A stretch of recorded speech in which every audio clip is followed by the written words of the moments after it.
Sit back and get ready to have the most fun you ever had with an electronic device. Yeah, it is nice to go to work in the morning and actually have some light. There's something to this, sunlight and warm weather and not being dark and cold and miserable all the time. Yeah, you know what? I kind of like it that way. Dark, cold, and miserable.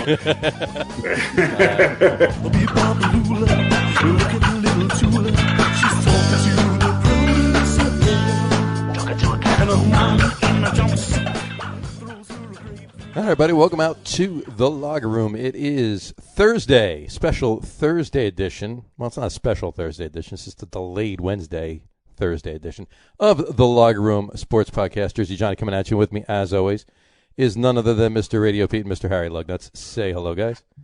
Hello, guys. Howdy. How's everybody feeling today? Well, I hear this special Thursday edition is brought to you by the fine folks at Moderna. Yeah. Courtesy of RadioPete's body. There you go. Yeah. Well, I tell you, I'm already battling allergies, which are bad enough. Which, strangely enough, when I was a child, it was mucus and now it's just headaches and pressure. I kind of wish there was more mucus involved. Sounds like my. Never mind. I'll leave that alone. Anyway, that's your autobiography, right? More mucus. More mucus. I kind of wish for more mucus. Yeah. So I got that going on, and then I went and got the first COVID shot, not so bad, just a little headachy, kind of lethargic. Second one I got Tuesday afternoon, Wednesday morning, got up. I was just exhausted. It's because you got the shot at the gas station on the corner. Well, that was probably the mistake. That guy said he had a white coat. He had a white coat and a name tag. It said Grease Monkey on it, but hey, Dr. Gus. So was it Manny, Mo, or Jack? It was Mo, I believe. Right. So I was just exhausted all day yesterday, and then in the afternoon, just kind of get a little bit of a fever, and I had some chills going on. So I basically got in bed at 4:00, and I slept till I don't know when we were texting, but after that, I guess I went back to sleep and slept till about 10:30. Got up for about an hour, had something to eat, went back to sleep, and slept till about 5 a.m. And then even earlier today, I was still exhausted. Yeah. I had to take a couple of power naps during work today. There you go. No chills or. You are a driver for a living, right? Well, it was literally at a point where I would, I said I got to stop and take a 10-minute nap, or I'm going to, run through a red light. I'm going to fall asleep at a red light, or, So falling asleep at a red light is not as bad as falling asleep before you get to the red light. So or after you get to the red light. That's true too. Yeah. Well, I always put it in park. There you go. Because I'd rather have someone blasting me, with their horn from behind than my foot slip off the gas while I'm snoozing and rolling out into the intersection. But I just really, really just a lot of fatigue and. But anyway, in another 13 days, thank you. I'm going to be Superman. Another 13 days, you will be iridescent and glowing at night. Yeah, free to move about the world. Run around hugging people. I'm just going to sneak onto airplanes. There you go. Sure. Just fly around. The hell? Fly around aimlessly. Well, you're no longer just some half-vaxxed, half-assed jackass. Now you're a fully vaxxed, half-assed jackass. Well, I don't know. I'm not going to show you my ass, but if you saw it, you would not call it. It's nothing half about my ass. There's nothing half about it, right? Yeah, sure. It is split down the middle. It is. Well, there are halves to it. It's just... But each half is someone else's whole ass. Are you trying to say there's a dark side of your moon? Oh, I got a seat that's rated for 400 pounds. Let's put it that way. There you go. Oh, yeah. So, well, hey, you know what? we were talking before off the air before we started. What was your idea? Hopefully, it was they'll come up with the kombucha shot with a little turmeric in it. Or? Yeah, the kombucha turmeric, all natural, anti-vaxxer approved COVID solution. Listen, turns you a little yellow, but it keeps you good. That's right. Yeah, right.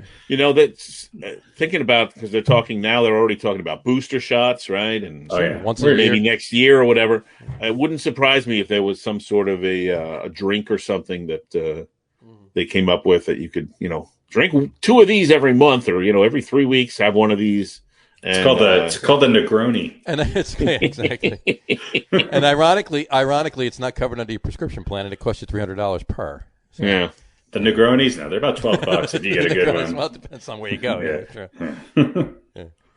But that sounds like a bad word. It's Negroni. Negronis. Negroni, no. N-E-G-R. I don't think you can say that, Ken. Negroni? Yes, you can.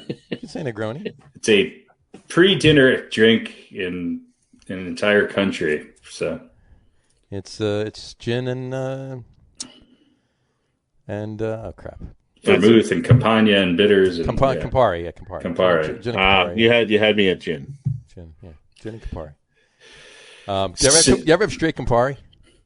Not that I remember. It tastes like putting a handful of pennies in your mouth. Mm-hmm. Yeah. But it's really good with gin, ironically. Mm-hmm. Sure. Yeah. It's good if you're diving into a fountain. This is true. Yeah. Drink the Campari first, so with handcuffs, with your hands handcuffed behind you. If you dive into a fountain of gin, then it would, there you go. I need some money so that I can buy some gin. I'm handcuffed, and there's a bunch of coins in that fountain. Let me take a shot of Campari. That's right. I'm going myself. snorkeling at the fountain at Willowbrook. So let me get my mouth ready. Right. Exactly. Yeah. Well, this is a sports podcast, right? I'm really not quite sure what it is. Not at first. Never is at first. Yeah. It never is at first. And maybe it should never be. Maybe it shouldn't. But we'll merge into some baseball here. Why the hell not? Yeah, why not? Before we get into teams and plays and horrible stuff and things like that, Jay Bruce and Neil Walker retired. Yeah. I remember when last week when we were talking about however you say his name, Ruffy Odor, and why they got him. Rougned Odor. Rougned Odor. And we were like, well, why this? Well, I think they knew that he was going to retire. And the thing is that Jay Bruce was just as bad as everybody else on the Yankees. So I'm not. He fit right in. I mean, what the are they just? Is this like a bad corporate, massive layoff where you just start with the people closest to retirement and offer them an early retirement package? I don't know. I don't get it. Yeah, hey, it's. He had an RBI this year. I think that's more than you could say for Giancarlo Stanton. So that's true. He was leading in that. He was, yeah. But hey, you know what? All the best to him and Neil Walker. Neil Walker surprised me. 2 former Mets and Yankees. How old was Walker? I mean, they're both in their 30s. Jay Bruce, I think, is a couple years older than Neil Walker. But yeah, Neil Walker's pretty young. He was 34 last year. 34. So that means he's 35 this year. Assuming, it might not be his birthday yet. But I gotcha. Yeah. I mean, look, Jay Bruce is what, 36, 37, I think, maybe. Yeah, somewhere in there. But I mean, he was kind of that was sort of a home run swing with him, right? You really weren't expecting him to play all season and hit 270 something. I mean, he's Jay Bruce. He wasn't playing small ball. He wasn't. I don't think I'm expecting anyone to hit all season. But that's the Yankees. That's why he fit in on it, right? Because that's all it is. Yeah, it was all or nothing. But you take a shot on him. So, right. And he really wasn't doing anything. So he goes in. Well, I think what kept him on the team was Voigt's injury, right? And I still don't know why. The Yankees finally. I was been screaming from Denver for them to bring up Mike Ford and Tauchman, and they finally have. I mean, Ford's hitting just as bad as everybody else, but he's made some really good defensive plays. Yeah, he's good defensively out there. Yeah. It's nice to have a first baseman there. Right.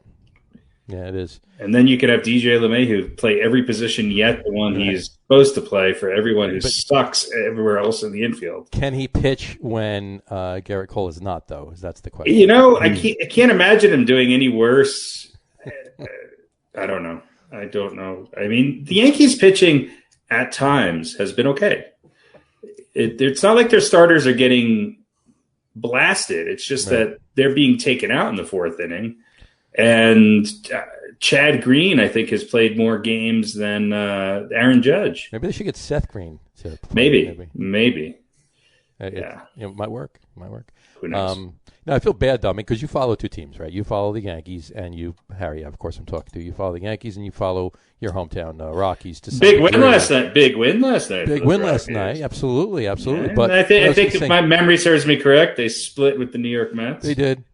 But I do have to say, unfortunately, your Yankees do have a low record.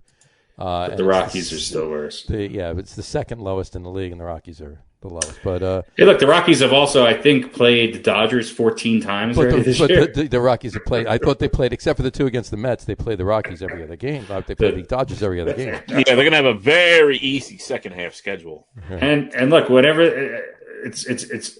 I don't watch a lot of full Rockies games, but when they're playing the Astros and they're beating them, I'm watching till the very last pitch.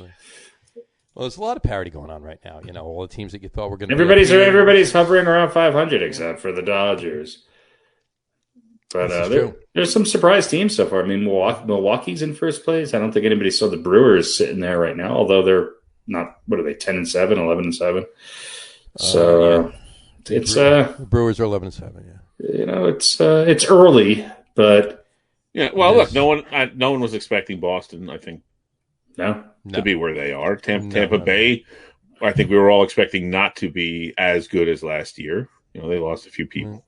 But they're right around 500, though. It's not like they're 10-9 with it. They're 10-9. Yeah. Right. No. It's just, Who would have thought the Orioles would be in third? Who would have thought that the Red Sox, Royals, and Oakland A's would be in first place in the American League? All right. And, I mean, the Mets are... Toronto and the Yankees would be...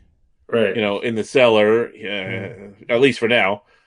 Houston out in the West is down at the bottom of the pack there. Look, and a lot of teams that people were really high on this year, including the Padres. Padres are 10-10. Right. The Cardinals are 8-10. I mean, that might have they're dead. The Reds are at 500. Mm-hmm. And the Nationals are 2 games under 500. The Braves are 2 games under 500. The Braves are 2 games under 500. That's I mean, you could say the Mets are in first place, but everybody in the division is. It's just a percentage, And the Mets are only 1 game over 500. They just happen to be the only team over 500. That's because they shit the bed the last 2 nights. And it's also because they didn't play the first. Night, they also haven't played as many games because they were, subjected to the COVID. True, yeah. They're 4 games they have to make up. The first season, the first series against the Nationals, and one other game they have to make up. But and how is it? Yeah, how is it that Washington has 3 extra games played? I mean, unfortunately for them, their losses. They're 7-9. How are the Mets only 7-6? The Mets have had a couple of days off. Mets have had a couple rainouts too. Mets have had a couple rainouts other than the first series, and they had a day or 2 off that the Nationals haven't had yet. But at some point in the season, the Nationals. Oh, okay, all right. That makes more sense.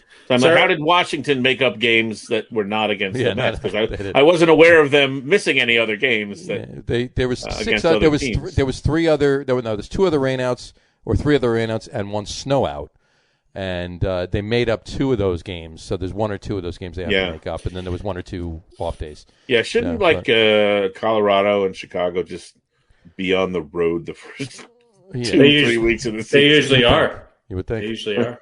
It's ridiculous. I mean, the first week was fine here. There was the third week. Yeah. The Mets landed in well, look, Colorado it was 35 degrees here this morning when I got up. Yeah. After a bunch of days in the 50s and 60s. So. And then, but this weekend's going to be warmer. It's going to be in the upper 60s to around 70. And next week it's going to be in the mid 70s around here. So, hey, look, all I know is that what I said a couple weeks ago on opening day is coming true. The baseball season is the Dodgers, and if they can stay healthy, I don't think anybody's touching them. Probably not. And that's what it looks like. They're the only team that's consistently winning. This is true. Yeah, I mean, it's a long season. It's a long season. I get that, but is it when you're already when the Yankees are already 5 games out of first place, and the first place team is only 5 games over 500? It's a bad sign. It is. So, well, you're probably right, but again, it's a long season, so it's not just a long season that other teams can bring it back up. It's also a long season that who knows what's going to happen with the Dodgers in 4 months. So they have to stay healthy. Odds are, but they're already dealing with some injuries and they're plowing through them. So that's depth. So it's nice and the type of baseball that they play, they have great pitching, probably better pitching this year than they had last year, and they can win with the long ball or they can play small ball, and they just seem to. I mean, how big of a re-signing was Justin Turner for them? Yeah, that was big. I mean. That was definitely. There's just a bunch of guys in that team that seem to have timely hits. Yep, that is true. And it'd be nice if the Mets were able to do that as well. I don't know if you caught any of the game last night. 16-4, they lost. Yeah, what was that 7-run fourth? It was a 7-run fourth inning, and then there was a few other, and it was ridiculous. Other than that, it was like good. They were winning in the fourth. It was 9-4 instead of 16-4. Yeah, it was. If it wasn't for that 7-run inning. If it wasn't for that 7-run inning, it was only. It wasn't for that 7-run fourth. You can't carry any runs over to the next game. There was 3 or 4 errors in that fourth inning, and J.D. Davis started it all. I'm sorry. I love J.D. Davis's bat. He cannot play third base. He cannot. He looks spooked right now. He better not be playing tonight. I don't even know if he started. I mean, the game's starting soon. I haven't even looked, but it's bottom of the first, I think. I'll just start it. Yeah, but they better put Guillorme in at third tonight. Just giving him a day off. I'm not even talking about benching him or anything like that. But he really can. He just cannot play third base. And here lies the question. It's like, okay, but his bat is that good? Yeah, his bat is that good. But if he's going to keep pulling errors and costing you run after run after run. Who cares if he drives in 1 run here and 1 run there? You're still losing the game with him because he's giving up 2 or 3 other runs with his fielding. He's not playing tonight, and he's 0 for 1. Guillorme's leading off, and he's 0 for 1. Yeah, but it's insane. I mean, I feel bad, but that's the case. I mean, put him on the bench. Well, bring his bat in. That's what we talked about earlier a few weeks ago. Are you going to get more out of his offense than you are out of his, to overcome the defensive lapses? Right. And in all fair, but no one. But if nobody's hitting, then don't you? I mean, you have to have someone in the lineup who's hitting. Well, that's another thing too. Yeah, exactly. Right? Nobody else is hitting. I mean, Lindor finally had a home run last night. Here's the Mets averages. Right, Lindor's at 217. Mm-hmm. Don Smith's at 250. Mm-hmm. Alonso's 224. Conforto's $171. Conforto's, I don't know what the hell he's doing. McCann's at 250. And then you got Villar and Pilar, who cares what they're doing? Pilar and Villar. Yeah. Pilar's at 111 and Villar's at 280. Ooh, there you go. There's your team leader. They're both. I mean, 280's is great right now. But that's also somebody that's played gets come in a couple of times late in games. I understand. Right, yeah. Started 1 or 2. He's not your starter who's going to be out there every day, unless he keeps hitting 280, in which case, that's put him up story. first. Exactly. So, do you look at it and go, well, look, if J.D. Davis gets us a run or 2. Yeah, but then he gives up a run or 2 with his fielding. But you got to figure that's not going to happen every game. Yeah, but when it does, though, I know, but you need more. You need a bigger sample size. You do. I understand. This has been the Mets bitch corner. Well, I got to tell you, in all fairness to J.D. Davis, he wasn't the only one committing errors last night. No. There was a bloop fly ball that just dropped in between Nimmo and Conforto and McNeil. Like, nobody was like, let it fall, whatever, let him score a run. I swear, seriously, at one point during the 4th inning when all of that was going on, I really thought I should have been listening to the Benny Hill theme. I'm not kidding. Look, listen, the Mets being ourselves once again. Yeah. The Mets have to. Everybody's like, who? Benny who? Benny Hanna? Benny Hanna. The Mets have to understand that you have to go out and play the games. It doesn't matter what you look like on paper or what anybody says. You go out and you play. You play well, you win. You don't play well, you lose. It's as simple as that. They're in first place. You know, you they're in exactly, they're in first place. Well, it's like Crash Davis. Kevin Costner said in Bull Durham, you know, you throw the ball, you catch the ball, you hit the ball. Right. Sometimes you win. You win. Sometimes you lose. Sometimes it rains. And they've added in snows now, obviously. Yeah. Right. 90% of the game is half mental. 90% of the game is half mental. Exactly. Absolutely. We went over that last week, didn't we? But in any event, 16-4 last night. It was ridiculous. I don't know. It was 4 hours, I don't know. 4 hours and 5 innings last night. 4 hours and 5 innings it was. Listen, I think I heard this before last night's game because I had it on my list here. So I'm going to update my numbers here. And Mets in Chicago at Wrigley, 4-18 in their last 22 games. Yeah. Wrigley Field's difficult. So they have this been. This is a team that swept the NLCS 6 years ago, but that was a different team. The only same player, DeGrom right now on the team because you can't count Syndergaard because he's not playing right now. The only players, DeGrom and Conforto were the only players on that 85. How am I talking about? 2015 World Series team. Yeah. So whatever it is about that, they have their number. They do. And, speaking of DeGrom and Stroman, for that matter, I mean that's what's getting them the wins, right? That's what's keeping them in first place for now, anyway. Is the pitching? I mean, other than Peterson, other than like 2 innings for Peterson last night and one inning for Peterson last night, just the fourth. He faced the minimum. He faced 9 batters in the first 3 innings, so he was cruising at that point before all hell broke loose in the fourth. And that 1 inning in Philly, his first start, he's been decent, and Taijuan Walker's been pitching good. So other than Lucchese's start here, when you get Carrasco and them back, I mean, DeGrom and Stroman have been a really dominant 1-2 punch. I mean, the DeGrom's he's 1-1, and we know why DeGrom is 1-1 because he's always he should be 5-0 when he's 1-1, and he only pitched 3 games. He should be 5-0, but he's got a .45 ERA right now.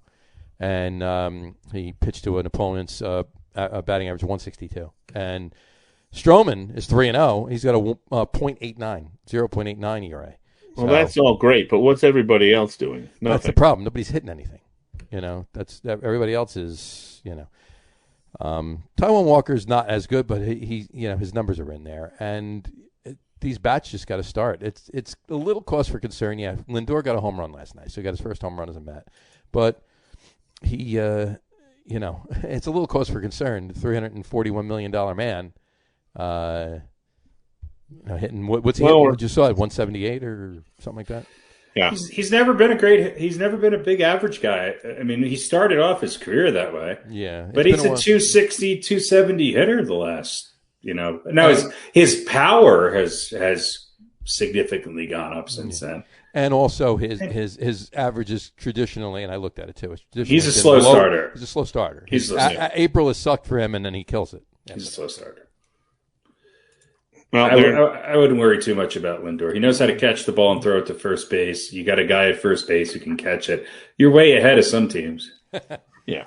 Look, they're not doing enough of the right things to win, but as we've said, they and doing a few too many of the wrong things, but. They are in first, so they're in first place. They're 4th in the league in pitching right now, with not including last night, a 2.87 ERA, 2.87. They're 40th, including last night. Yeah, really. They're 30th. They're 30th in offense. 30th. There you go. That's ridiculous. 2.92 runs per game.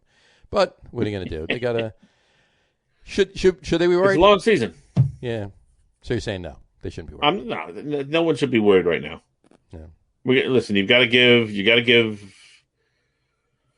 these young pitchers, some time, right? Yeah. Walker had trouble finding the plate the other day. Walked in 1 run or 2 runs or whatever. Mm-hmm. I was actually happy to see that he got to stay out there and at least have an opportunity to get out of the jam. He couldn't do it, and there were a couple of they were balls, but they were kind of borderline.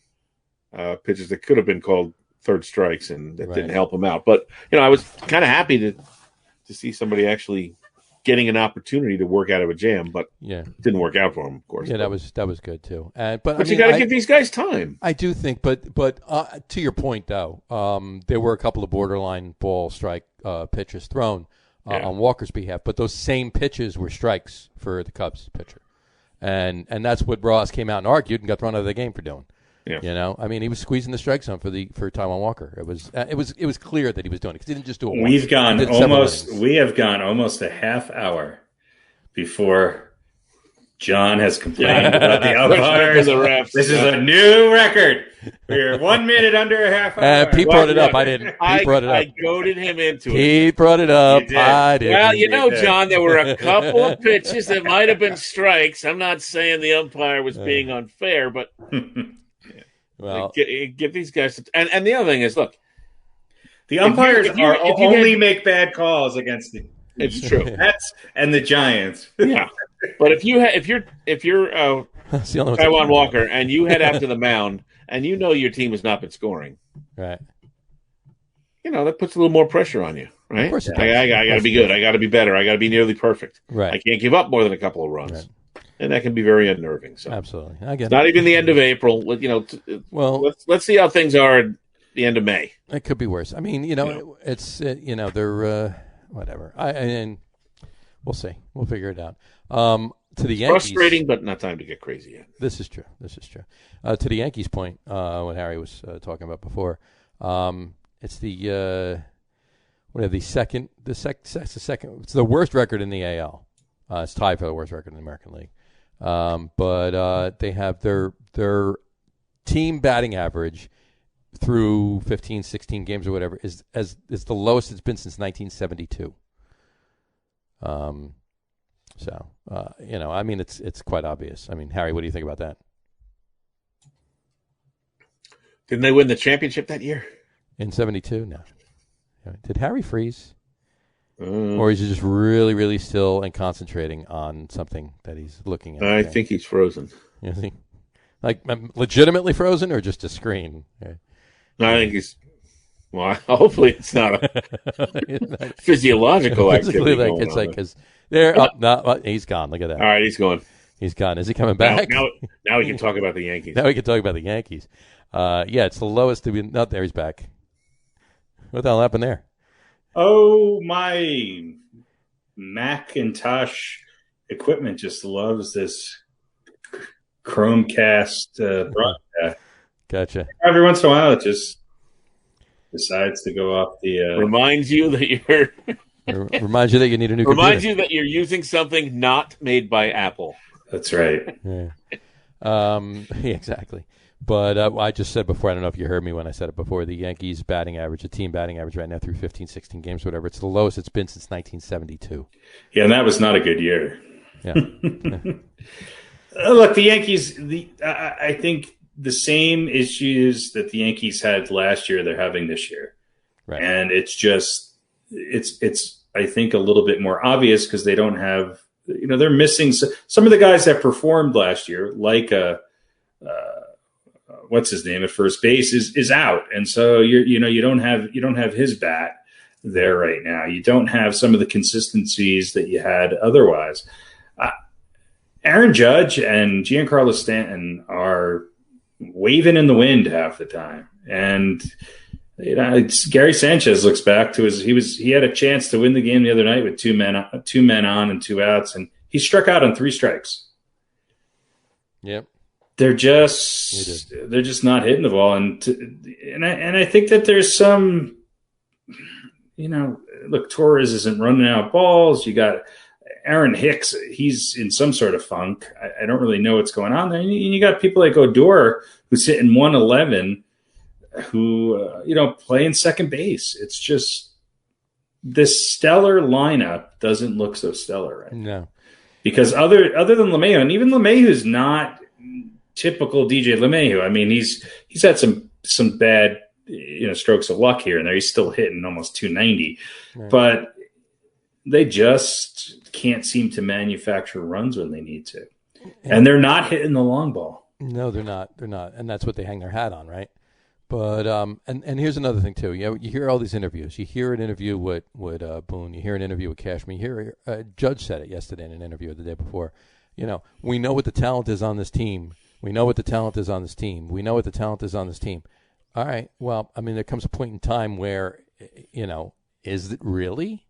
You can't waste good starts. I mean, look, Talion had a good start the other day. Herman tonight, look, he's pitched 5 innings, given up 2 earned runs.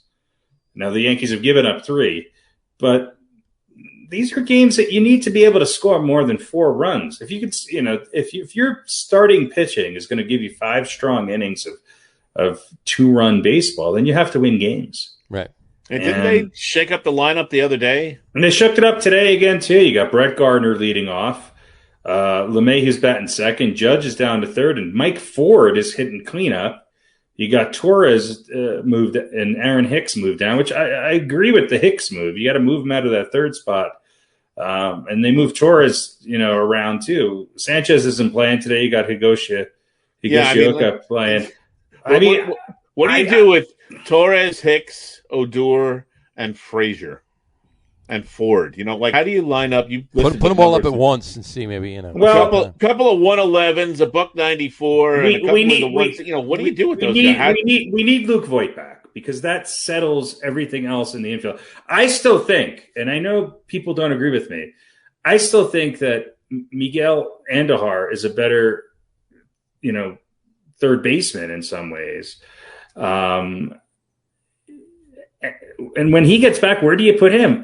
Why Mike Tauchman? I mean, maybe he isn't on the team again. I don't know how you don't have Mike Tauchman playing ahead of Clint. The Yankees. Here's the problem with the current Yankees. He's on the bench tonight. Here's the problem with the current Yankees leadership.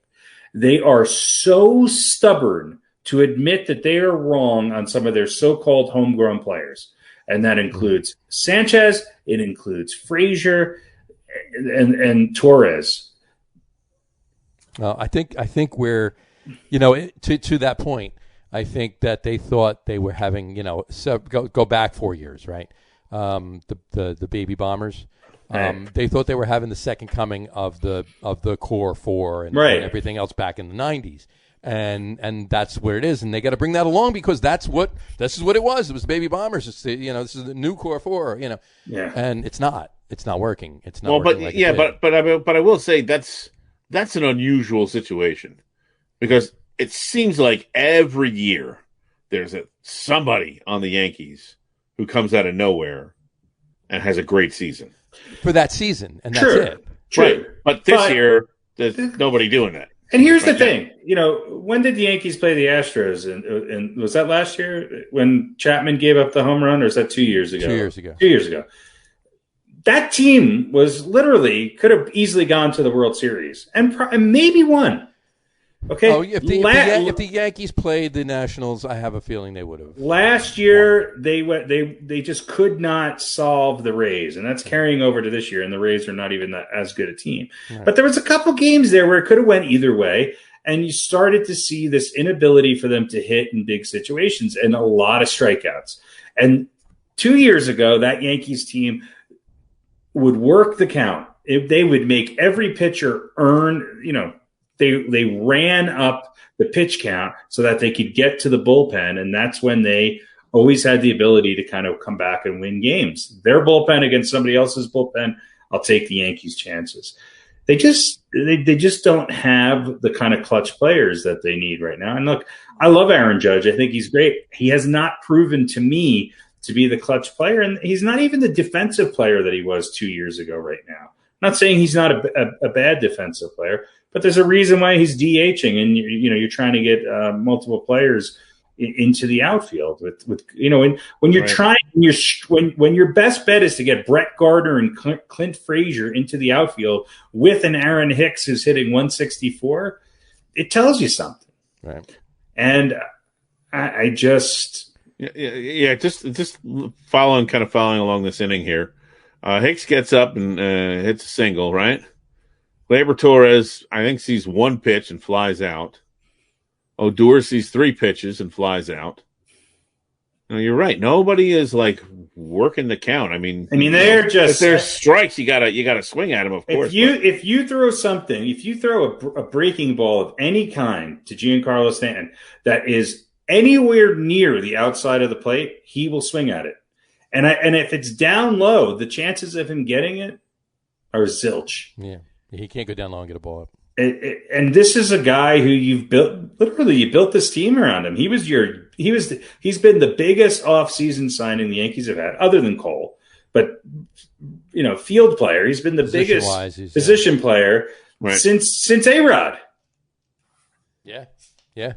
And he's supposed to be out there doing it for you every day. And they spent a shit ton of money on him, and I've never been impressed. Now he had a better postseason last year, but he's not even in the lineup today.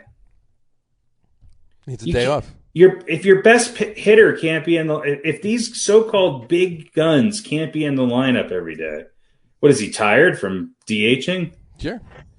Yeah, I mean, getting up and down and walking. I just don't get it. And look, I don't mind a Mike Ford at first base for now. Yes, he might not. He's got to walk. He seems to be able to work the pitch count a little bit better than everybody else. He walked in the winning run the other night. I don't mind a Ford or an Odor there, but that means that these other guys have to produce, and they have to start hitting, and they have to start hitting some long balls. Right. Yeah. Or at least driving the ball to the point where you're spreading it around a little bit, because it just seems as if the Yankees are not. They're just not hitting the ball with runners in scoring position. Yeah. Well, listen, here's not that this is necessarily a tell-all for everything, but because it all, lopsided games will throw this askew. But, Toronto is 8-10, and they're plus 10s in runs scored. The Yankees are only minus 10. Right. They're 5 games under 500. They've lost a lot of close games. Yeah. They've all, right, So pitching kept them in it, but they couldn't swing the bat. Their pitching is better than I thought it would be to this point. Now, Kluber's been a little inconsistent. Yeah. Talent's been a little. I kind of expected that. Yeah, he lost it yesterday. But Jordan Montgomery's been pretty good. Herman tonight. I mean, you can't complain about this. This is what I expected from him. Yeah. And the Mets are minus 14, by the way. In that kind of I'm shocked that it's that high. And you look at Oakland, who's 12-7. They're minus 2, 90-92. 90 runs scored, 92 given up. Right. Yeah, because on games when they get blown out, they get blown out. But on games where they're close, they win. It's just a lot of offense. Is my point. Yeah. Yeah. So I again, there's a lot of parity, especially in the American League this year. There's a lot of parity. You go up and down in the American League right now. I would argue that other than maybe 3 or 4 teams, it is a complete toss-up as to who's going to come out of the pack in each of the 3 divisions. It really is. Yeah, I mean, the Royals are playing, like you said. The Royals are playing good. The Indians. I mean, everybody's right around 500. That's under, except for the Yankees and the Twins. And the Red Sox. The Red Sox started out 0-3. Remember, the Red Sox started out 0-3. They've gone 12-4 since. And the Red Sox have done what the Yankees haven't done. The Red Sox had a bad year last year. The year before was kind of a crapshoot. Right. But they just cleaned house, kind of. Yeah. I mean, their lineup is completely different. It's incredible, but it is. They got rid of a bunch. They got rid of everybody. They got rid of a bunch. Betts went obviously a couple of years ago. Benintendi left. But yeah, you're right. They moved people around. They did what they had to do. Cora's back, and they're winning games. It's like other 12-4 since they lost the first 3. Other than Xander Bogaerts, JD Martinez is still there. Yeah, Devers, is this his second year with them or first year? JD Martinez. They picked up Hunter Renfroe. He wasn't. Yep. No, he picked him up. Yeah. They don't. They're a lot like the Oakland A's right now. There's not a big splashy bunch of names here. Nope. It really isn't. No, Xander Bogaerts is probably the splashiest name on that roster. Him and JD Martinez, of course. But yeah. But they're, I mean, and they look who they have pitching. They have Adam Ottavino. They pick up some guys.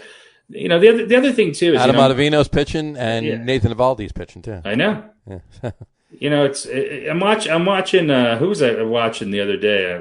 Ex-Yankee pitcher, the really big dude. I'm drawing a blank now, but Randy Johnson. Yeah, no. When I say big, he's a really big dude. I mean like he made CC Sabathia look about the same size as CC. Taller though. Anyway, he was their like number one guy for a couple of years, and he's pitching 7 shutout innings for the Twins the other day. So I mean, it's just. I just feel like the Yankees sometimes give up on the people that they shouldn't. I suppose. I don't know. I don't know. I think I'll figure this guy out in a minute. Michael Pineda. Oh, Pineda. Who I believe has not lost a game in 9 starts. It's possible. It's very possible. Yeah. So, but yeah, you're right though. I mean, there's parity around the league, but there's teams that are popping up. But you know what? Nobody's running. Other than the A's and the Red Sox, and again, they're not 12-0. They're 12-7, both of them. So and the Mariners are 11-7 too. They're up there. Yeah. Angels are playing decent ball, but they're right around 500. They're 9-7. And how is it that the A's can just do this year in and year out? I mean, you have to just kind of love them for that. Yeah, you do. There's no other sport where a team with so-called never that much talent is able to win this consistently. It's kind of ridiculous. It's true though. Oh, hey, Yanks got the bases loaded. There you go. And Gaudi's at the plate. Couple of walks. How many? Hicks got a single. Frazier and Higashioka walked. How many outs? 2 outs. 2 outs. If there wasn't 2 outs, I'd say bunt it. Guardy bunt. Guardy can swing away. Guardy kind of looks like he's bunting when he swings away until he connects on one, and then it's that short porch in right field is his best friend. Oh yeah, well of course. Yeah. No, I'm just curious what he's going to do. It's 0-2. It's 0-2. Mm-hmm. So 0-3, or he flies out. Hopefully he slaps a single to the left side because I'm sure they got the fucking shift on for him. Of course they do, and it just you know what I've watched maybe 4 or 5 games over the last. Ground ball to third. Ground ball to third. There you go, done. Bases loaded. There you go. Bases loaded, and you just ground to third baseman goes to second for the out. Yeah. Watch 4 or 5 games over the last few days, and anytime the shift is on, whoever they put the shift on for hits right to who's in the shift. Right. Did you see Joey Votto? Yeah. Bunting. Yep. Nobody there. Yeah. Why not? Nobody. He practically could have walked to first base. Yeah, absolutely. So do that. Why? I mean, you're a professional hitter. You can't turn your foot. You can't put the ball in play. Like you said, just bunt it up the third base line. Nobody's there. I will tell you this. As much as the long ball seems to be down a little bit this year compared to the last 2 years. Well, they de-juiced the ball, right? Which is good. Yeah. I'll tell you what, these pitchers might not be able to pitch for a long time, but the location that I've seen in pitchers, generally speaking, of this year is just unbelievable. And the statistics and the know-how that they have to just, within a half an inch, get it where they know that guy at the plate can't hit it is unbelievable. Now, you could say it's the batter's inability to kind of adjust, but I think it's also the pitchers, for the most part, have just gotten that good. Yeah. And it's pretty insane. Yeah. Oh, that's crazy. Well, like we keep saying, it's a long season, and we'll see what comes of it. It's a long season, and we'll be moaning and groaning the whole way. Did you guys see what Gary Sheffield said? Yeah. Can't watch the game anymore. Yeah, he says he doesn't watch it. Yeah. They changed the game, making it more hitter friendly. Right. Guys go out there, and this is my favorite part. These guys go out there and strike out 180, 190 times, and it's okay. Right. And then all of a sudden they show a home run. Now a home run is less appealing. When a home run was a big deal and more appealing when he played because it wasn't happening as often. What's kind of rich is that Gary Sheffield was the guy who struck out a lot and hit a lot of home runs. Yeah, he was exactly the kind of he was exactly the kind of player that he doesn't like. Carlos then. Yeah. Right. Harry says when he was with the Yankees or with the Mets. Oh wait, both. Right. I was kind of forced to watch baseball because I was working with TBS, and so I had to really find out who these players. I'll tell you the secret now. I never watched the games during the season. I would get educated on it when I got there. It's not something that I could watch based on what I'm seeing because I'll be a complainer. This is the first time I've said that out loud, but I'm just truly disappointed with what I watch. So this is an analyst who doesn't watch the games. It's kind of like Charles Barkley. Hysterical. That's hysterical. Well, I was watching, not to shift to the basketball, but I was watching, NBA Tonight or whatever the post-game show was with Barkley, Shaq, and Ernie and Kenny. Right. And Barkley was basically saying the same thing, just talking about how, somebody was dancing around and doing windmills. It was Steph Curry. And Barkley was just like, somebody's got to put some wood on him. It's like he's running around out there like he's hang gliding. Right. And it's true.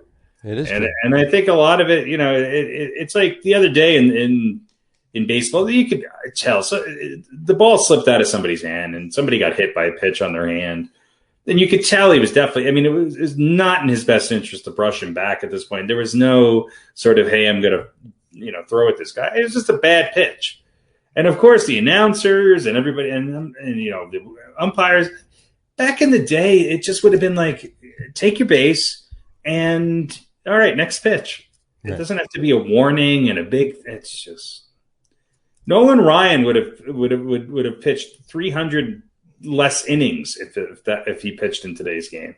Yeah, he would have been thrown out after the third inning. And is there a amongst the major sports, is there a less dangerous brawl than a baseball brawl? Maybe basketball. Yeah, but those guys usually get a couple of shots in because it's two guys and they're right there on the court, right? Baseball, guys always got to come from opposite sides. And when's the last time there was a baseball fight where somebody actually really got punched in the face? Where Reggie Jackson clocked, what's his name, pretty good. That was a long time ago. Yeah, what was the fight with Odor and Batista punching Joey Bats? Yeah. But Odor and Batista. Baseball fights are really generally a scrum. You got to hit, especially when it's a batter and pitcher, which is usually the case because you got a distance to go. Yeah, and you got the catcher, right? Trying to run the batter down, and there's 5 or 6 other guys ready to break it up, right? All in close proximity. So, right. I don't know. Let's ask Draymond. I'm just saying you can let guys get a little bit heated. It's not like nobody ever walks away from a baseball fight, with needing stitches. No. So this whole I'm going to warn everybody, and we don't want to. I think the bloodiest fights are hockey fights. Right. But it's only 2 guys. It's not a melee. You come for the fights and stay for the game. Right. Yeah. It's not. But it's 2 guys. 2 guys will fight. Everybody else will stand there and watch. Nobody's helping them. I think that if hockey should just have like 40 minutes of fighting and then a shootout. A shootout. Whoever's still standing gets to be in the shootout. Everybody gets to fight somebody else. Yeah. Actually, I think they should have a draw. There you go. They put all everybody's names, and each team goes in a separate hat, and they pull out 2 names. Those guys fight. Right. Whoever wins, that team gets 1 point. There you go. And then they pull out the next 2 names. Sure. Those 2 guys fight, and eventually you run through the roster. If there's a tie, then you have a shootout. If there's a tie, if there's a tie, the goalies fight. Right. This just in: a starting pitcher is pitching in the 6th inning. No. Herman's pitch. He's got 2 outs in the bottom of the 6th.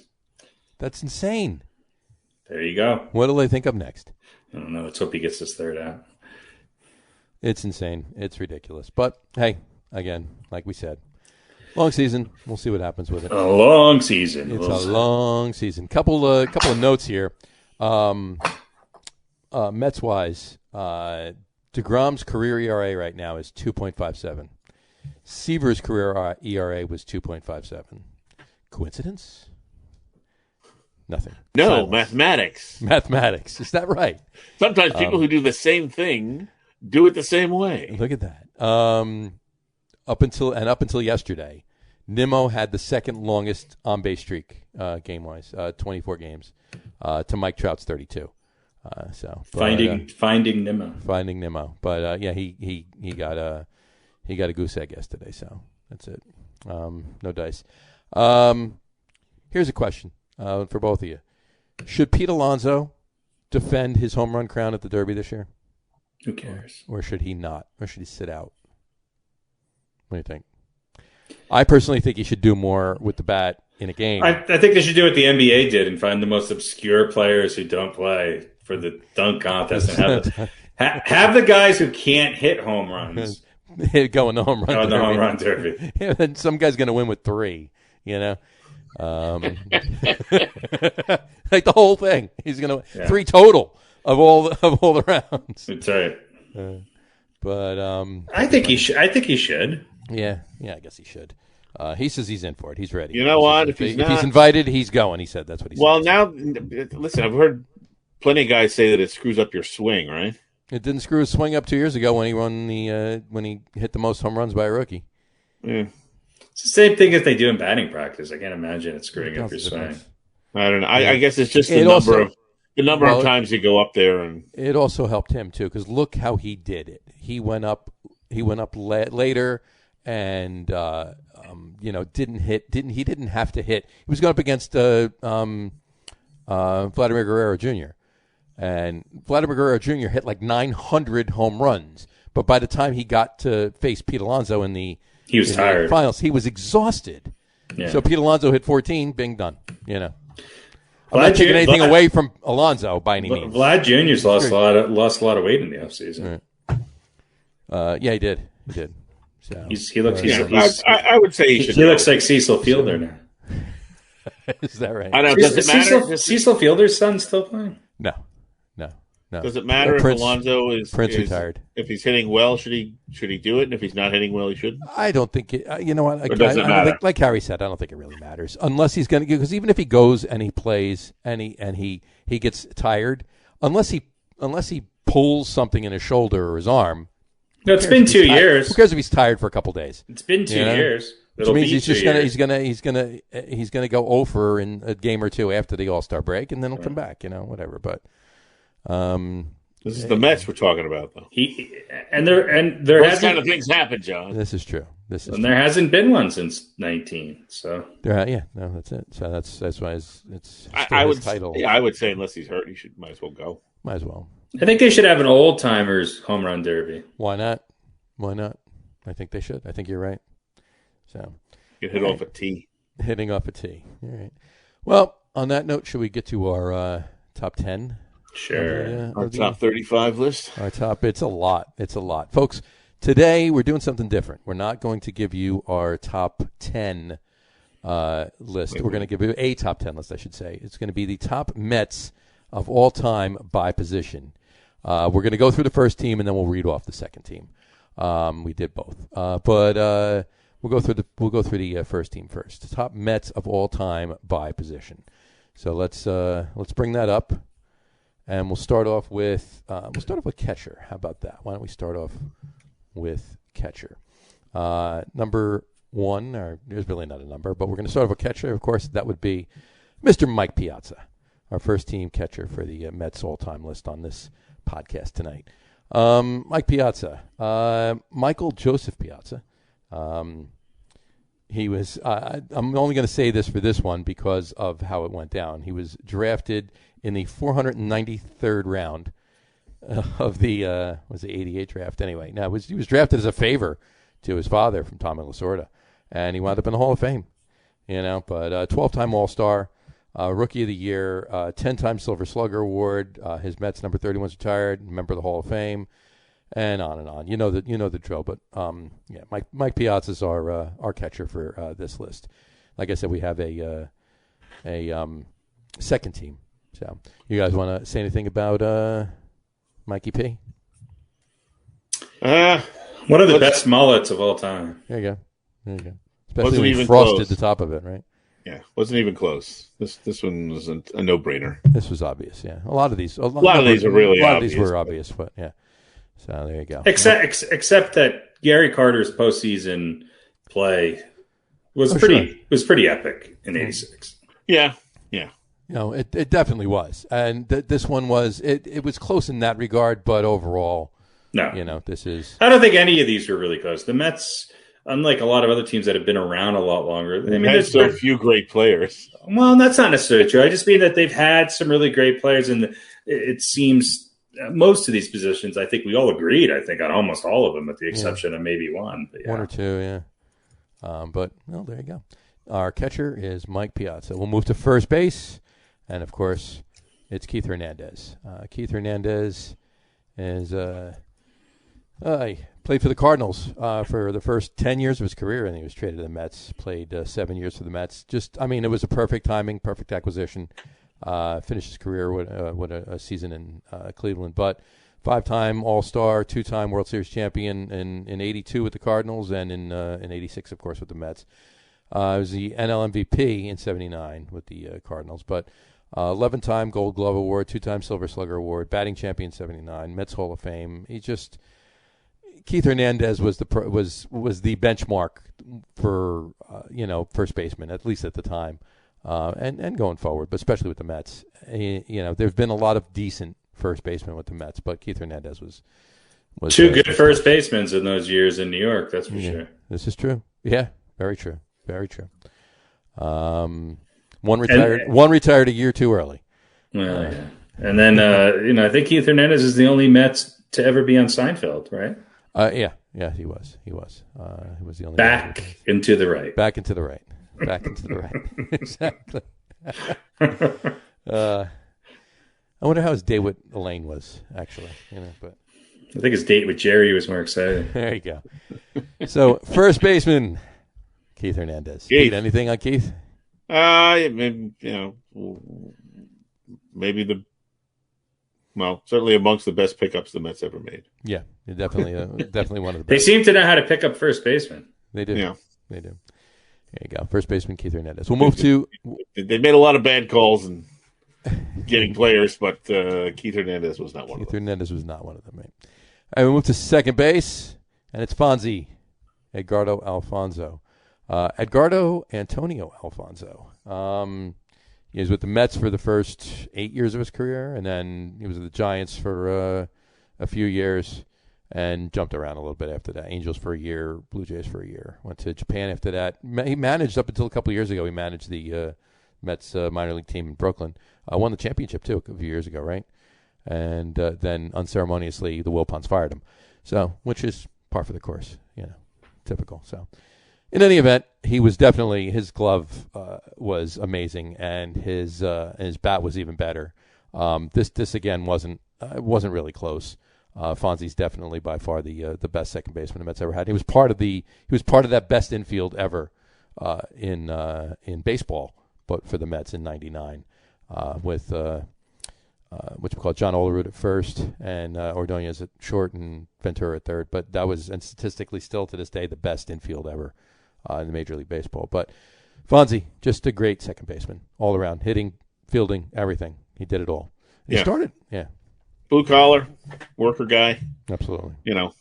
Dependable, reliable. There was nobody who didn't like him. This is true. So, Harry, anything? He's pretty good. There you go. No Willie Randolph, but pretty good. There you go. Now, second baseman, Edgardo Alfonso. We move to third base, and who do you guys think this might be? Howard Johnson. Yeah, close. David Wright. David Allen Wright. Not David Allen Greer. David Allen White. David Allen Wrench.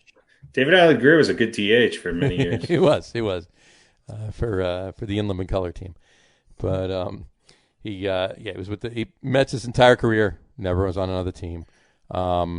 Definitely was a big part of the push in 86. Why am I keep saying that?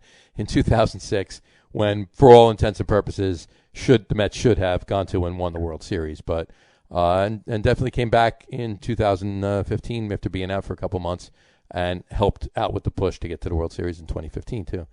But 7-time All-Star, 2-time Gold Glove Award, 2-time Silver Slugger Award. Just personify what it meant to be a Met. So, Pete, anything? Yeah, unfortunately, some health problems. Yeah.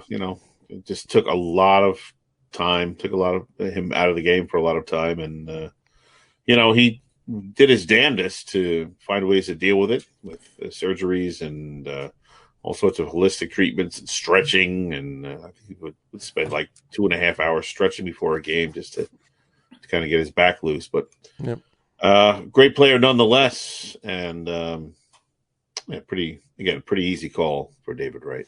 Yeah. There you go. Captain America. He was a great two-way player, Yeah, he was. Great defensive third baseman. He was. There you go. Number 3. 3B. Number 3B. Number 3B, David Wright. 3B. Yeah. I'm just It's so funny used to how that doing worked that. out. Just so used to doing that. He played third base, and he's 3B. He's 3B. 3B. David Wright. There you go. 3C. 3C. So that would be. I forget who that was. Anyway, so moving on to shortstop. It's been a couple of really good shortstops for the Mets, but this one edged him out. Jose Bernabenes Reyes spent the first 9 years of his career with the Mets. Miami for a year, Toronto for 3 years, Rockies for a year, and back to the Mets for 3 years. He would have been. He's still the Mets' best shortstop ever, but he would have even been a better player had he never left the Mets in the first place. The bouncing around kind of took its toll a little bit. When he came back to the Mets, he wasn't what he was when he left. But still, just an amazing glove, an amazing presence at short, and his bat. I mean, for anybody can ground out triples like he could, and his speed on the bases was insane. So, 4-time All-Star. All with the Mets. Silver Slugger Award in 2006. National League batting champion his last year with the Mets in 2011, before he left, I should say. And 3-time National League stolen bases leader from 2005 through 2007. So that was, like I said, his speed was ridiculous. Pete, anything on Jose? Yeah, I mean, you take, all the great defense of some of the other Met shortstops, and you had great hitting and absolutely phenomenal speed. He was kind of a throwback player in that sense. Yeah, and that he was going to run and he was going to go, and he just did it on natural talent. And of course, when he leads the league in hitting, and then he ends up going somewhere else, that's just fucking genius on the part of the Mets. Yeah, well, why wouldn't it be? But there were, I don't know, I don't even remember there was some sort of controversy with him. Something he said. I can't even remember what it was, but I don't like Jeff. Maybe, yeah, something like that. Something like that, there's an asshole who owns this team, and I'm paraphrasing, but I don't even remember what it was. But I mean, he did have some domestic dispute or something like that, right? Well, that was when he was in Colorado before he came back to the Mets. Yeah, okay. But yeah, why would you get rid of a guy that was that good? Because he didn't kowtow to the idiocy. Right. Well, he wanted the Mets to be better, and he was outspoken about it. A lot of the there's been a lot of players like that. Yeah, but I mean, look, there have been that's changed now. So. There have been a handful. Certainly, I think we can all speak for our lifetimes. We're all roughly the same age, of electric players in Mets history. Sure. I don't know, honestly, with the combination of all those tools, I don't know if there's anyone more electric than Jose Reyes. No, he was quite the. The only thing he didn't do really, really well was hit a lot of home runs. Right. And he still banged a bunch of them out. I mean, he had 145 home runs for his entire career. He was not a 3 home run a year guy, but right for somebody that didn't hit home runs and put the ball in play and was a big extra bases hitter for the majority of his career. He still hit a good sample size of home runs. I mean, he could beat you with his bat. He could beat you with his legs. He could beat you with his glove. Right. Exactly. And according to his wife, he could beat you with his hands. Well, he did have good hands. He did have a good pair of hands on him. So there you go. Shortstop, Jose Reyes. All right, we're going to move to the outfield. And here's a bit of a throwback for left field. Mr. Cleon Jones. Mr. Cleon Joseph Jones. He's the, if you don't know who I'm talking about, if you ever saw Game 5, or at least footage of Game 5 of the 69 World Series, the last out made by the Orioles when the Mets actually clinched it and won the World Series, caught by the outfielder who went down to a knee when he caught the ball, that was Cleon Jones. And who hit that ball? That would be Davey Johnson. Yeah, that's right. Davey Johnson, who the next time the Mets won the World Series was managing the Mets. So he was on his knees in the dugout going, please, please. But Davey Johnson hit the ball for the Orioles, and Cleon Jones caught it, went down to a knee, and they interviewed him a bunch of times. I've seen a bunch of interviews. And they always ask him, "Why did you go down to a knee?" He says, "I don't know. I had to do something." He said, "I thought it was something interesting to do." It was the end of the World Series. We won, so he wanted to do something that was memorable. And sure enough, whether you liked it or not, it was definitely memorable. Going down to a knee like that. But hey, just a great left fielder. Great bat, great glove, great player. Solid clutch in the '69 series. Absolutely a huge clutch. Yeah, huge part of that series. That was his best year too. I mean, he was an all-star that year, and he did fairly well in the postseason that year as well. But yeah, played his entire career for the Mets except his last year. He went to the White Sox for a little bit and just got him one more year of playing out there. But other than that, he was a lifelong Met. And from their second season on, went on. But yeah, he like you said, clutch. That was his best season. All-star and a World Series champion, '69. So played in 2 World Series. Yep. Yes, he did. Played in '73. Played in '73 World Series. Too. Yes, he did. There you go. Left fielder Cleon Jones. All right, we'll move to center field. Center field was a bit of a sticky point because statistically, there's somebody that was better than this particular gentleman, but I think devotion-wise to the team and heart-wise to the team, and also because of a little craw that 2 of the 3 of us have in our side still for 2006. This gentleman won out. So on this particular list, our first team center fielder for the Mets is Mookie Wilson. Yes, Mookie William Hayward Mookie Wilson was his name. He wasn't born Mookie. It was not his given name. Played for the Mets from 1980 to 1989, 10 years, and then he played for the Blue Jays for a few years before he finished up. He's in the Mets Hall of Fame, won the World Series in '86. Had a career batting average of 274. Only had 67 home runs, but good RBI guy.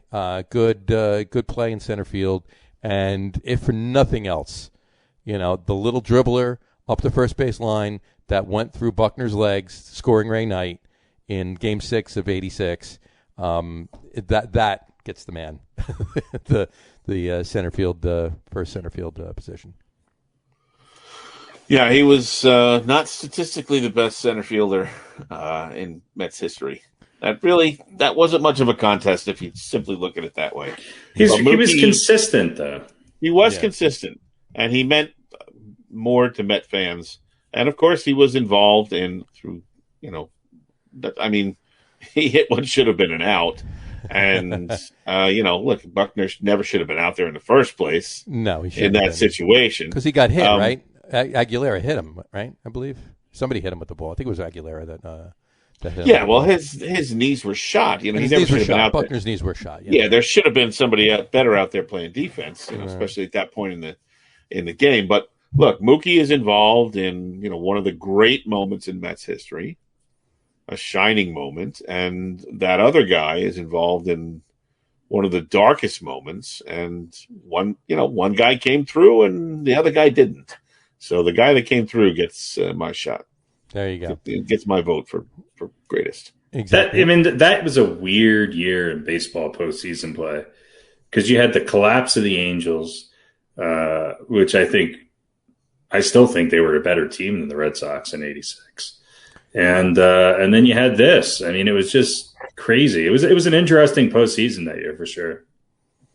Yeah, it was. It was definitely an interesting postseason. The Mets were such a good team that year. That Angels team was damn good. Angels team was good, but the Mets were just such Rod a good team. Carew and Reggie Jackson, baby. There you go. Doug DeCinces and the Penguin. DeCinces, oh my God. Yeah. They had some good players on that Pull Angels up those team. names. Yeah, they did. And here we have a comment here from John Donovan watching. Said, you all know Beltran was a much better player. Colt, third strike or not, Buckner ball or not. Yes, I said it. We know, John, yes. But you agree with us, though, don't you? Somebody had Beltran first. Yeah. But I don't have quite the personal strife that you guys you don't have quite the personal strife that the two of us, No. or three, actually, because John Donovan wasn't too happy with him in 06 either, if I recall. Sometimes you got to look past the numbers. Exactly. Hey, sometimes you got to look past the numbers. I thought you were going to say sometimes you got to look past the mistakes. Nope. Sometimes you got to look past the numbers. Sometimes you got to look past. You went the other way around. And then he also commented, Dave Stapleton should have been in. So, hey, well, it was a good thing he wasn't, right? When it comes down to it, it was a good thing he wasn't. So. Yes. Carlos Beltran was a statistically a much better center fielder than Mookie Wilson. I wouldn't say much better, just a better center fielder than Mookie Wilson. But he was considerably better. Yeah, but look, I mean, I will admit when I kind of went through the positions and I went center field and I went, well, Beltran was really the best center fielder they ever had. Beltran was the best center fielder. No way I'm voting for that guy. Yeah, but I mean, a lot of this too is when you say like the number one team or the number one players, best players all time. If we're just doing stats, yeah, that's one thing. But I'm bringing heart into you know what? I mean, Mookie's ball that went through Buckner's legs. It didn't go through Buckner's legs because of the way Mookie hit it. It went through Buckner's legs because Buckner didn't. Yeah, because Buckner couldn't bend his knees. He couldn't get down to pick up the ball. Yeah. So in retrospect, yes, Beltran probably belongs in this position. But for this list tonight, we put Mookie. So there you go. That's Mookie. why I'm not a professional broadcaster. There you go. Well, you are. Too much heart. I put too much heart. I still think the 86 Angels would have won. There you go. Yes, you do. So I mean, do you want to hear the starting team? No, because they didn't win. They didn't win. And they didn't even play in the World Series. Go ahead. Well, I'll take Mookie Wilson over here. We'll pause before we move on. Go ahead, read the starting team for the Bob Boone, Wally Joyner, Bobby Grich, Dick Schofield, Doug DeCinces, Brian Downing, Gary Pettis, Rupert Jones, and Reggie Jackson. With Devin White and Mark McLemore coming off the bench, they had Mike Witt, Don Sutton, John Candelaria, and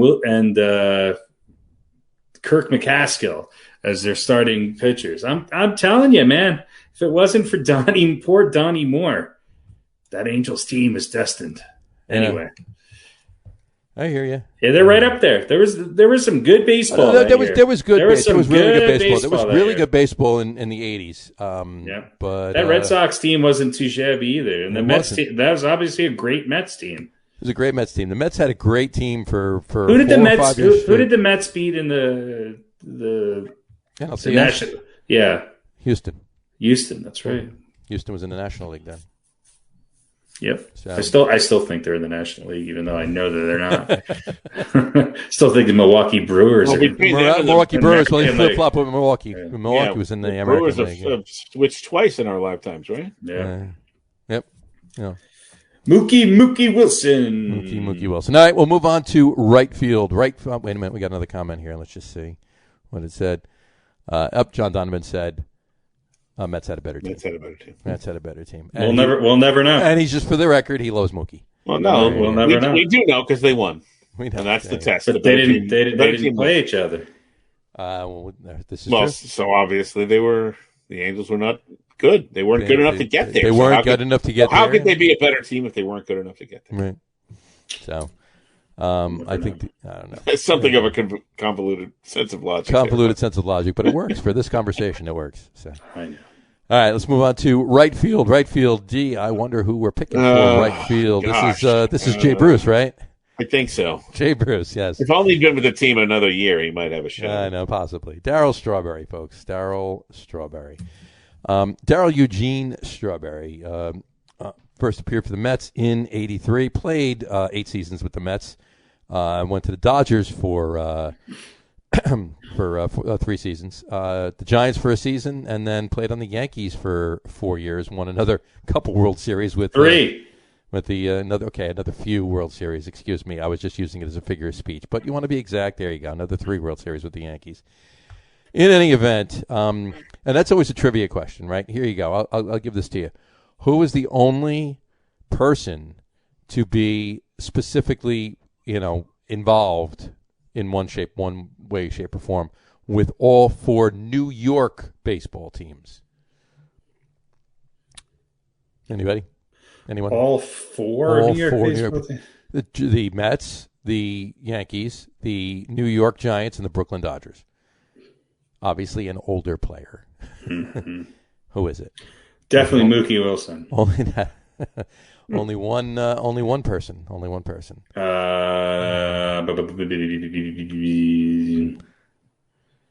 Joe Torre. Not Joe Torre. No.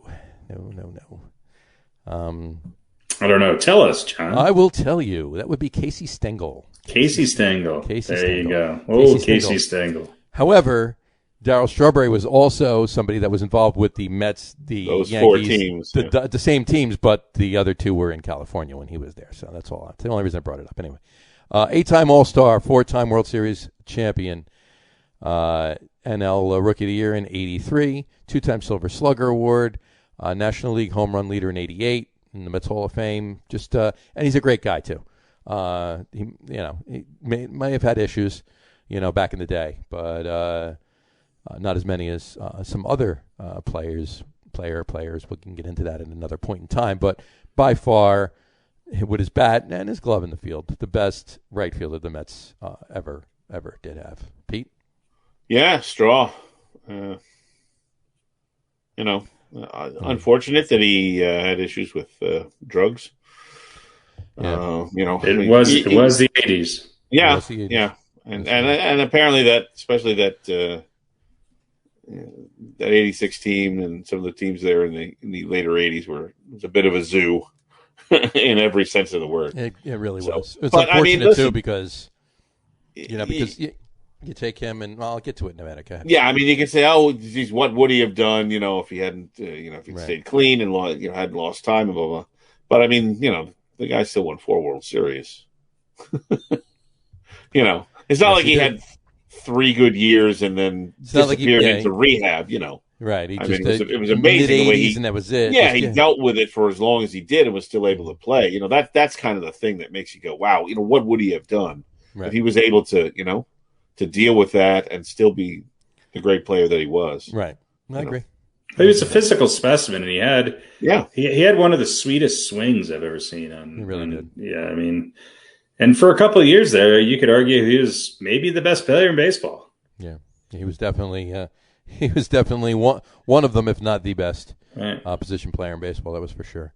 And and then there were a lot of players on the Mets that was, some of the pitching was ridiculous too. We'll get to that right now. But as far as right field goes, the last 2 position players for our first team would be right field, Darryl Strawberry. All right, let's move on to our pitching staff. We got 5 starters. And we're going to start off with the franchise himself. Starting pitcher 1 would be Mr. Tom Seaver. Tom Terrific. He